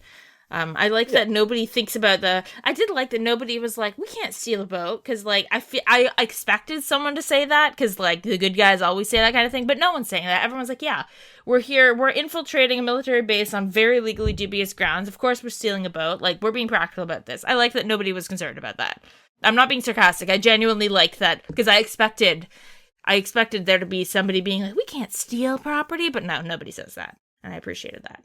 To be fair, this isn't even the first boat we've stolen this game, so it's just kind of par for the course at this point. True, but they're planning ahead to steal a boat, which is cool. Love it. As opposed to in the spur of the moment to chase someone. So it's time to make our way through Leiston Fortress. We exit from the landing port to find a courtyard. Just a huge courtyard in this military installation, full of fucked up dogs. And there's another kind of dog, like a bigger one that you see one or two of, but mostly the same Yeah. attack Dobermans. Killer Dover, I think they're called. Yeah, they almost look like big cats because they have a weird face. They kind of look like the guys that Mayor Dalmore had, like smaller versions of them, but they kind of resemble them, I thought. He was wrapped up in all this nonsense, so it's possible. It's true. Oh, absolutely. It could be. But yeah, we make our way through the courtyard. There's a bunch of the dogs. So again, I just quickly killed a bunch of dogs to get 200 CP for everyone. We love doing that. Poor doggies. It's clear the Trails team are Cat's people because Cat gets the starring role and the dogs are monsters who have to get beat up. I feel like I should be a little offended. It works for me. As a cat owner and cat person, I feel perfectly catered to. We head in, we get past all these dogs. Then in the second area, we spot a familiar airship. Hell yeah. It is the Kidnapper Airship. Have they ever given it a name? I don't believe so. I don't believe we've got a name for it. I just call it the Kidnapping Airship. I've just been calling it the Bad Airship, so I think we're kind of on the same Yeah. page. So we find what appears to be the research wing building. There's some guards at the door, Yes. so we've got to try and sneak around to not get spotted. And peekaboo in the window, where we Exactly. spot Professor Russell! Yay, he's alive! And Captain Amalthea, and Major Sid. And Captain Richards. Colonel Allen. He's here! Allen is thanking the professor for finding a means to control the gospel. Yes. What is the gospel? We'll find out pretty soon. We also learned the intelligence... Russell mentions, like, you used to work under Cassius, and Richards mentions that the intelligence division is searching for Cassius. They can't find him, they're searching, and they ask Russell if he knows where they are, and Russell's like, I wouldn't tell you if I did, but no, I don't. He's like, after you finish this, like, don't worry, we'll let you go, it'll be fine, you just have to stay here until... for a bit. And Russell's like, the fact that you're planning to let a witness to you and everything you've done go unharmed, either you're lying or you're planning something really, really big in that it won't matter what I've seen and what I know. Which is disturbing and apt. And then somebody else walks in to report, Second Lieutenant Lawrence, and it's the weird masked guy that we keep, like, the guy. Yeah, I was a little thrown off here because he hadn't been named prior to this. No, but we get a name for him. Typically we only get, like, the name caption when they've been properly introduced. But they jumped the gun a little bit here, and I'm like, is this a different person? No, it's that same jerk. It's the same guy, the one that Agate was fighting at the beginning of the chapter, and the one that they met on the boat, the Capuas met on the boat. But he comes in to give an update to Alan, which is that the White Wings were caught in the net. In Grand Cell. Now, I have a reading on this. Mm-hmm. I believe the White Wings is the Arcee, because when they showed the Arcee airship, the little flying paddles were white, so that made me think White Wings. So my take on this, because I don't remember exactly what it is, my take was that it was referring to the Royal Guardsmen being arrested. But that kind of makes sense, because the Arcee is the Royal Guardsman's ship, I think. Like, I think it's just that they've taken out the Royal, the Royal Guardsmen. I guess it could make sense either way, because Amalthea, on her beret, she has like a fascinator attached that looks like a white wing. Yeah. So Yes. maybe it's a reference to that as well. Maybe the ship has white wings to reference the uniforms. Who knows? But yeah, it was my interpretation that this is that ship that they're talking about, and Yes. it's been caught in the net, so they've secured it for whatever. Then Alan tries to convince the professor to write a false letter claiming that he was kidnapped by unnamed rebels. Actually, it's Major Sid. Yeah, it's Major Sid who tells him to do that. Oh, it's the Major, sorry. Because Alan Richards leaves, and Major Sid is like, look, if you cooperate, we might, what happened to you is that you were taken by rebels against the Queen, and if you emphasize this in a letter, we might let you write your granddaughter. And Professor Russell's like, I used to think you were better than them, but it turns out I was wrong about you. Which is harsh. And then Alan Richards and Captain Amalthea and Lawrence all leave in the bad airship.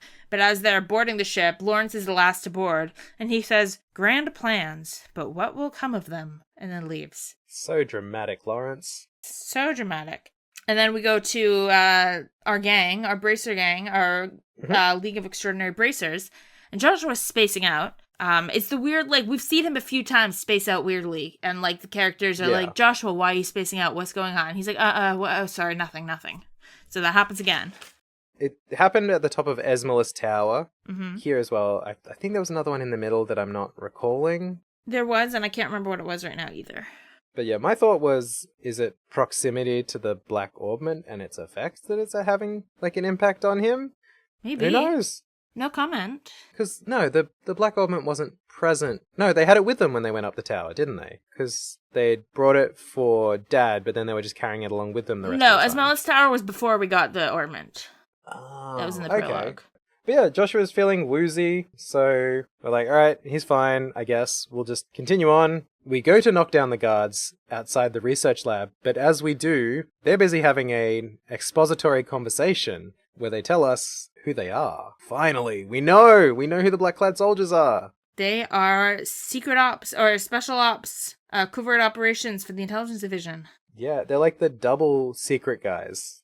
Which means they work for the Royal Army. Yeah, it's all an inside job. Yeah, No wonder they're working with Alan, because they work for Alan. literally. They're just his employees. So they're fairly easy to take down. Not easy, but fairly. We go inside, and hooray, it's a reunion! Tita and our grandpa get back together. She rushes into his arms, crying. It's very sweet. And Russell is glad to see us too. And then turns to Agate and is like, I don't know who you are. And then says the greatest line ever. He goes, you look like you came from the wrong side of the barn. I can tell that at least. You have a head like a chicken. Get him! Get him for that haircut. So I love that he just like throws a burn his way and then moves on with the conversation. It's such a bizarre way to phrase it in the best way too. Like, he's not, your hair looks like a chicken. It's, you have the head of like a chicken. Your whole head has a chicken vibe. But now that he's utterly obliterated this jerk, Professor Russell kind of reveals that he didn't actually figure out that much about the Black Orbment in the time he's been kidnapped, but he did figure out how to activate it, which means that the intelligence division can use that Orbment shutdown effect whenever they want, which is a big problem. It's pretty darn bad. And he's apologetic for this, which is like, I don't hold it against you, Russell. It's okay. Like, you were kidnapped by people who threatened your granddaughter. Like, it's okay. He's apologizing for that. Estelle starts apologizing for their part in all this coming to be as well. And at this point, Agate just kind of interrupts and go, let's fucking go. We are in a military installation. We need to leave. Some of the fucking speeches, like, we gotta leave. Like, Agate, voice of reason here. This is not the time or the place. We're breaking into a military facility. We gotta go. So we head out, but as we are leaving we're like, okay, we'll go to the wharf. It'll be great. But then as we leave this courtyard, like there's two courtyards, as we leave this one, the guards who we knocked out kind of stir to and they're like, you're not getting away that easy. And then an alarm goes off. They sound the alarm. Dun dun dun. And also, the alarm is a really annoying sound. It's so bad. The alarm sound effect, it's just on a loop, and it's really loud, and it's really obnoxious. Which I guess makes it an effective alarm, but... I guess. I was playing this last night at 10 minutes to midnight. I took a break to go get a drink in the kitchen, and I turned my volume down, and in the kitchen I could still hear that fucking alarm. I did dial down the volume just so I didn't have to listen at this point, because it's old game sound effect bad. Mm-hmm. But once we cut to the next area, the alarm has been sounded, and the guards are on high alert, and there is a shit ton of guards waiting. There are so many guards. They're all, like, lined up like military. I counted how many. Oh my god, how many? Tell me. I counted because I was like, that's a lot of guards. There are 63 red guards and 9 green guards for a total of 72. What the fuck? That's a lot of guards. There aren't that many people in a single city. The biggest city we've seen didn't have that many people in the whole place. No wonder. Yeah, all the cities of the country are depopulated because they're all in the military. Yeah. Impressive the game can render this many sprites at once, I have to say. Because, yeah, for me at least, going back a bit, when we were at the landing port and the ship did the whole sort of sink down and come up the other side thing, that animation really chugged my setup. Like, it was a very non-smooth thing. It was kind of shifting down to 15 frames a second or something. But this one, with 72 guards, plus the guy who's giving them orders, not a problem. They all sort of spear off in different directions to kind of protect the base. It's a cool like animation of how they all like divvy up and like their like file off like in like in formation or whatever. Like it's cool how they do it. I like it. But once we get through to the next area and have control again, where it's on us to try and sneak out of the base without getting spotted, which means it's a forced stealth sequence. Woo! Woo. Now this one, I mean, it's worth, if you haven't played it yet, it's worth saving in case you fuck up. Yeah. But, like, the key is to stay on the perimeters, like, to stay near the walls. And then you go in the first door you see, because if you keep going and try to go to, like, the entrance to the landing port or whatever, you're just gonna get spotted. You're not allowed to, like, they even say that's where they've got soldiers, they've sent, like, Major Sid, when he's telling people where to go, he's like, this regiment, go to the wharf, and this regiment, go to the landing port, and this regiment, like, which I guess is kind of a hint, is like, where's the one place they didn't say to go? Command center, you go there, but that's, you know, thinking a bit ahead of where my brain likes to go. It just wants to move fast right now. But I went into the door, the command center. Yep. All the doors are locked, but there are some stairs you can go down. Yeah, so I headed down and found is the jail. And our besties are locked up in jail right now. The Capuas. Our favorite sky How long bandits. have they been here? Disappeared here? Yeah, they've been, like, locked up in Fantasy Guantanamo for a while. It's also disturbing because they were working together with these people. Like, the Black Mask people and, like, the whatever. Like, their own supposed allies are, like, turned on them and are just keeping them prisoner now, which is distressing. But yeah, it's a great reaction when they do see each other. You come downstairs.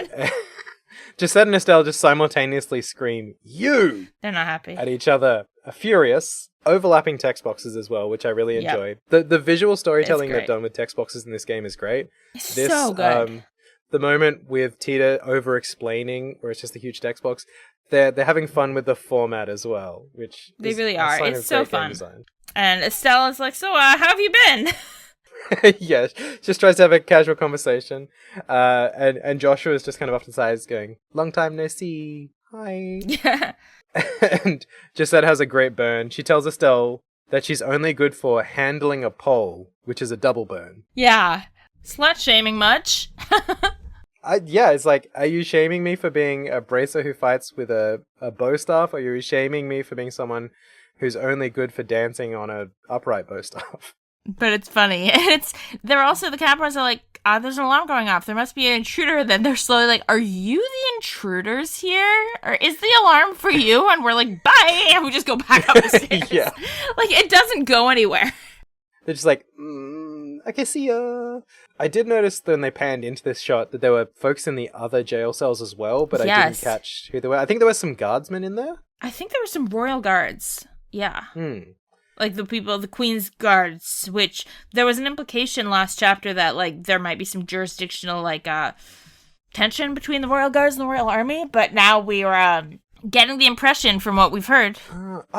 Dorothy said that some folks were being arrested for treason, so maybe these are the guards who were arrested for treason? Yeah, I don't know if they're I assume so, but then part of me is like, unless, I thought those were in Grand Salle, like, but I guess this is pretty close to Grand Salle, but I don't know. Yeah, I suppose the Capuas got shifted off here from the other regions, so this could just be like the big jail. Yes, it is a lot bigger than the one in Hakken Yate. It's like, you gotta find an escape route. You can't go back downstairs. I tried. I did too. I wanted to annoy the Capuas some more, but it's like, nah, there's nothing for us down there. It's a dead end. Yeah, we are, I guess, on the clock. We are time's ticking. Yeah, we go to leave. Back outside. We hear the army guys being like, yeah, this way is the only way we haven't checked yet. So we're like, oh shit, they're about to come in here and find us. And then you hear a voice being like, come this way. A familiar voice, it seems. So we follow it to the other end of the hallway, only to find what I thought was another jail cell because it has a barred window, but it's actually Major Sid's office. I don't know why he has barred windows. I guess it's because he feels trapped in his position in life. It's a metaphor. And the curtains are blue. But yeah, Sid rescues us here. And we finally learn a bit more about what's going on with this apparent military coup, is what he's describing. That they've arrested, basically, the intelligence division led by Richards told all of the major generals that they could either go along with his plan or be arrested and thrown in prison. General Morgan, bracer-hating General Morgan, earned some respect by the fact that he didn't bow down, and now he's in prison because he refused to go along with the coup. So, some respect to him that he earned back after being an asshole in chapter 1. He's imprisoned at Hawken, his own fort, which has to sting extra hard. Like, that's gotta be bad, yeah. They didn't transport him over here. He's still there. But yeah, they've taken over, and now with Morgan out of the way, there's nobody else who has, like, similar ground to stand on to Richard's.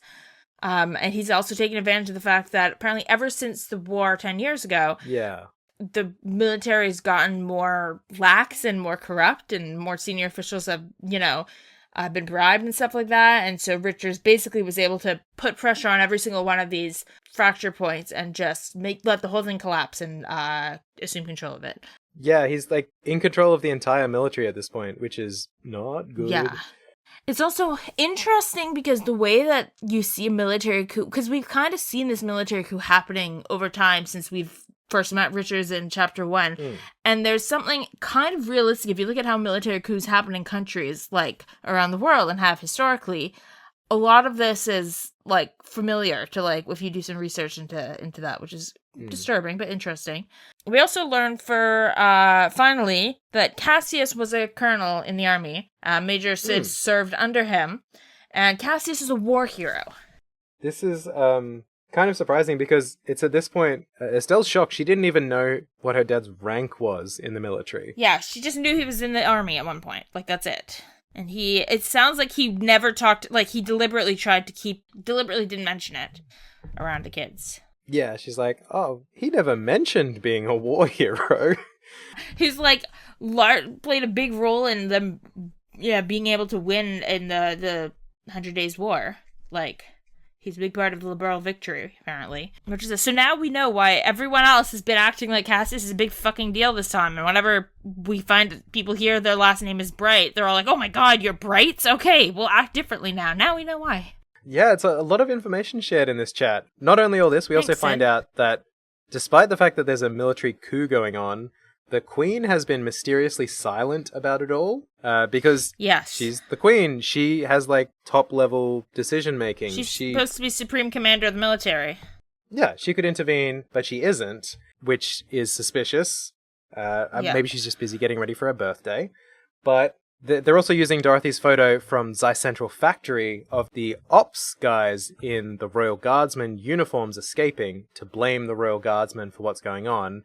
And that's how they were arrested for treason. So it's a big master plan, and we've really played into it in an unfortunate way. Yeah, it's bad. But it means it's time for us to escape, but the guards are closing in. We can't go back the way we came. What do we do? It's time for Secret Passageway. Secret Passageway time. I love a game with a secret passage that you can't tell is a secret passage ahead of time. You know, you get those, like, old, like, PS1 era games where the objects that are active objects are always different. It's like an old Disney cartoon, even, where you can see the animated stuff versus the flats. None of that here. I would not have known. I was looking around at the office because he's got a bunch of bookshelves with crooked books. I'm like, is he going to pull a book? And a bookcase slides aside? Like a classic secret passage? No, he just walks up and, like, punches the wall and it opens. It's great. It's amazing. One line before we head out the secret escape, though, I did enjoy that when they were talking this plan to escape, Professor Russell says to the Major, is like, I'd been prepared to brain you with a wrench and soften up that hard head. Yes! Pity. It's like, man, I really wanted to king hit you. I love Professor Russell has the greatest lines this chapter. He's been kidnapped. He has, like, completely run out of fucks to give. Unbothered, unfiltered. He wants to insult people. He's great. But yeah, and Sid does make it clear that he's been really conflicted this whole time, and that he kind of didn't think it was. He's basically like, I didn't think it was my place to, challenge orders, but I've also realized that just means I'm complicit in everything, and that he's not cool with that anymore. Which, I mean, yeah, just following orders has, in our world, we've pretty well established that that's not a justification for shit. That's been pretty decisively established. And Sid's coming to that conclusion as well. I guess I'm getting the impression that he's not about to, like, openly defy them, but rather has decided that he's gonna, like, subvert what they're doing from inside as long as he can. Of course, maybe he's about to get in trouble for the fact that that we escaped. Like, I don't know if he's going to be able to subvert from the inside for long, but it seems like he's been having an internal struggle and has decided that he can't just go along with this. And he says that from the second that he first saw us when we were first trying to get into the fortress, he was like, I figured this was how it would end up as soon as I realized you were Cassius's kids. Cassius is clearly a role model of his, and we take after him. He has a way of inspiring people to do the right thing, I think, is the implication. So while we're talking about our dad, by the way, Agate and Tita and the professor already went down the passageway. It like leads to a secret underground aqueduct, but we stand around and chat about our dad for a bit, and they're just like down there waiting for us to come. And then finally the army is like about to come, and Sid's like, oh shit, you should go. So we go. Meanwhile, you can probably hear Agate's voice echoing up the secret passageway, just going, let's fucking go! Yeah. He just cannot get these people to move. He really can't. We go down, and he's like, what took you so long? And Estelle's like, oh, we just got to talking about Dad. And it's like, what do you... There's something really funny. We got to talking. She's literally like, they're escaping from a military installation, and she's just like, oh, sorry, we got talking about Dad. All right, we can go now. Yeah. It's like, thanks, Estelle. But he's in like a little motorboat. They're all in a little motorboat, and you gotta really, I love the little animation of Joshua and Estelle jumping onto the boat. Like, their little sprites actually jump up and onto the boat. Yeah. It's very cute. Very cute. So we cut to them having escaped. They're out on the banks of... I don't actually know where the boat is. Am I meant to recognize where it's right across the street from the bridge that you take, like, on the Soldat Army Road, I think. Oh, okay. Which is weird. It's like, why wouldn't you go a little further out of the way before, like, having your rendezvous on the, like, they're just, I was going to say across the street, but not across the river, but, like, if it wasn't dark out, they would all be able to see you, no problem. But we have a little rendezvous next to the river. And chat about, okay, what are we gonna do now? Basically, I guess like, no, we should split up. I'll go with Tita and the professor, and you guys go, so you don't get caught, because they know my face. The intelligence division knows my face, and they know Russell, and they'll know Tita because they're threatening her. They know who she is, but nobody knows that you two are involved yet, because nobody has seen your faces except Major Sid, who's on our side now. And Estelle's really upset. She's like, what do you mean? Like, we want us to just leave and save ourselves? And I guess, like, no, like, first of all, we need to go into hiding. We can't just go back to ZCF and, like, we can't just bring Russell back and be like, hey, we're just gonna hang out at the factory. We're back to work, no problem. Like, that's not gonna work. Like, if they find us again, they're gonna find a way to kidnap him again. We have to go into hiding.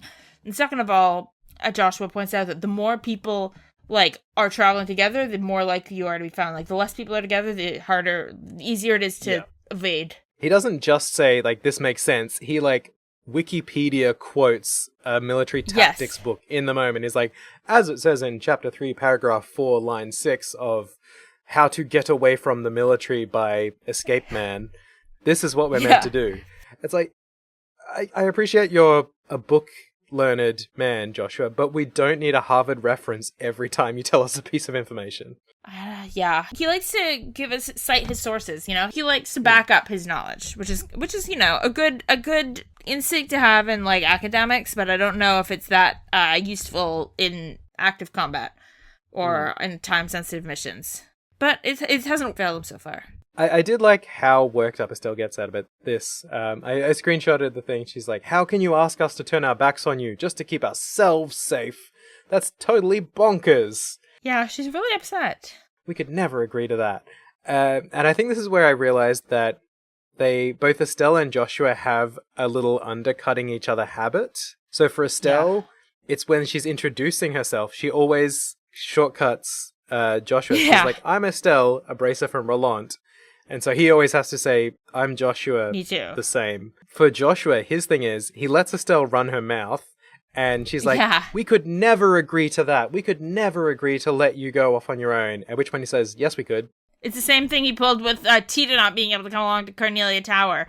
Where Estelle was like, oh no, Agate, you're being so mean to Tita. And then you can't say, how could you ever say that? And then Josh was like, I agree with Agate. It's the same tactic, They undercut each other at different points, but I like it because it's a very sibling thing to do. It is. To the point where it's not even something that they bring up anymore. It's just like, this is just a habit you have, and like, I can't get mad at you about it anymore. Yeah. But in the end, Estelle is convinced that this is the right course of action, and Professor Russell tries tries to treat her like they treated Teoh, with giving her a different job to do to keep her busy. He's like, well, if it helps, I'll give you a new job. I want you to go to Grand Cell. I want you to go meet the Queen and tell her what's going on. Which is a reasonable thing to ask of two 16-year-olds who just started their first job. Yeah, exactly. To be fair, two 16-year-olds are the child of the most beloved decorated war hero in the country, even if they didn't know it. It does help. So given how everyone else with any power of any kind has reacted to the last name Bright so far, you know, it's possible that just showing up at the castle and being like, hey, we're Cassius Bright's kids, will get you a beeline to the throne room. Like, based on precedent, that's not an unrealistic expectation. But we do also get a new piece of information in the mix about the Black Orbment, aka the Gospel. The Gospel, yes. Which is a little bit more about where it came from, because we came across it when it was mailed to Cassius, but I believe it is the professor who reveals here that the Gospel originally came from Alan. Yes, the Royal Army had it first. The Royal Army had it first. It was somehow stolen from them and then mailed to Cassius. So we don't know where it comes from originally. We don't know who stole it for Cassius. But we do know that Alan had it from the beginning, which is why he has so much plans formed around it. And why we need to tell the Queen so we can do something about it. Yeah. And then we have to say goodbye to Tita. And you get very cute where she thanks Joshua and Estelle for being her friends. And then says, I love you. And hugs Estelle. Aww. And Estelle goes, I love you too, sweetie.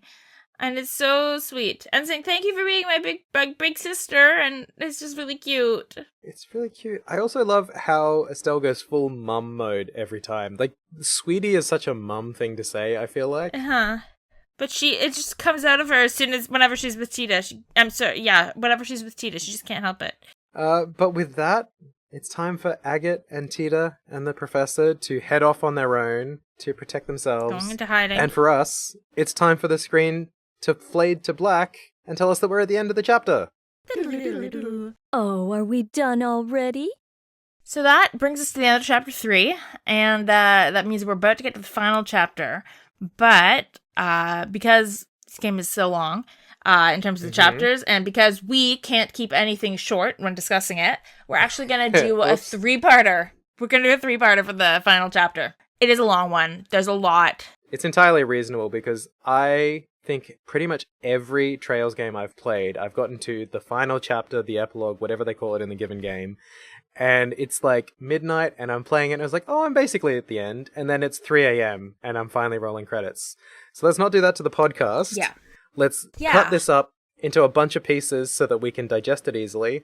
So, Lex, as the Trails lore person of our podcast, where is our stopping point for the first part of The Legend of Heroes, Trails in the Sky first chapter, final chapter? The checkpoint you're going to be told as part of the story to go to the cathedral. And it's going to be nighttime, if that helps clear things up. But there's going to be a big event, and then after a big event, you're going to be assigned to go to the cathedral. Yeah. If you've been paying attention to the game, you'll probably know what the event is. But yeah, let's keep the mystery. That'll be next week. So for now, thank you so much for listening to yet another episode of The Legend of Podcast, Trails Through Trails.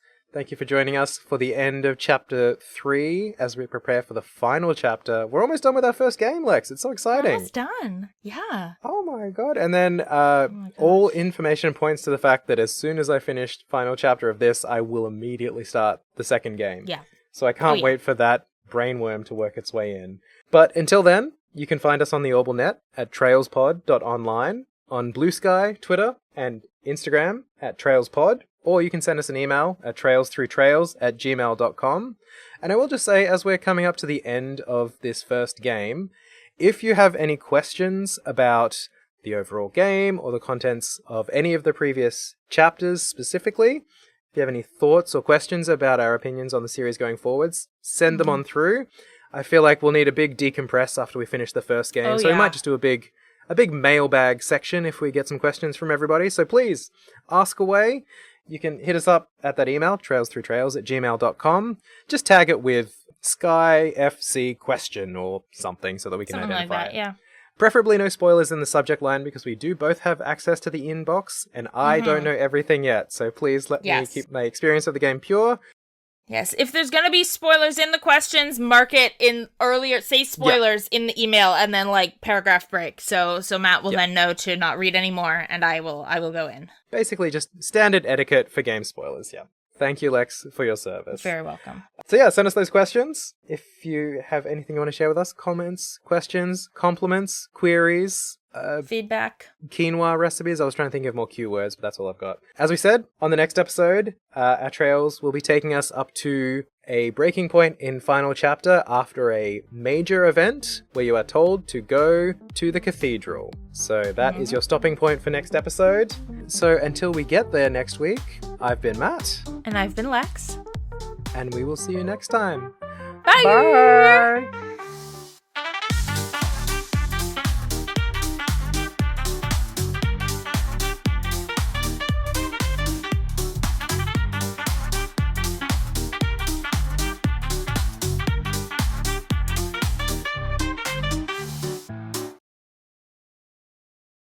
These buys are probably audio poison, but I love doing them.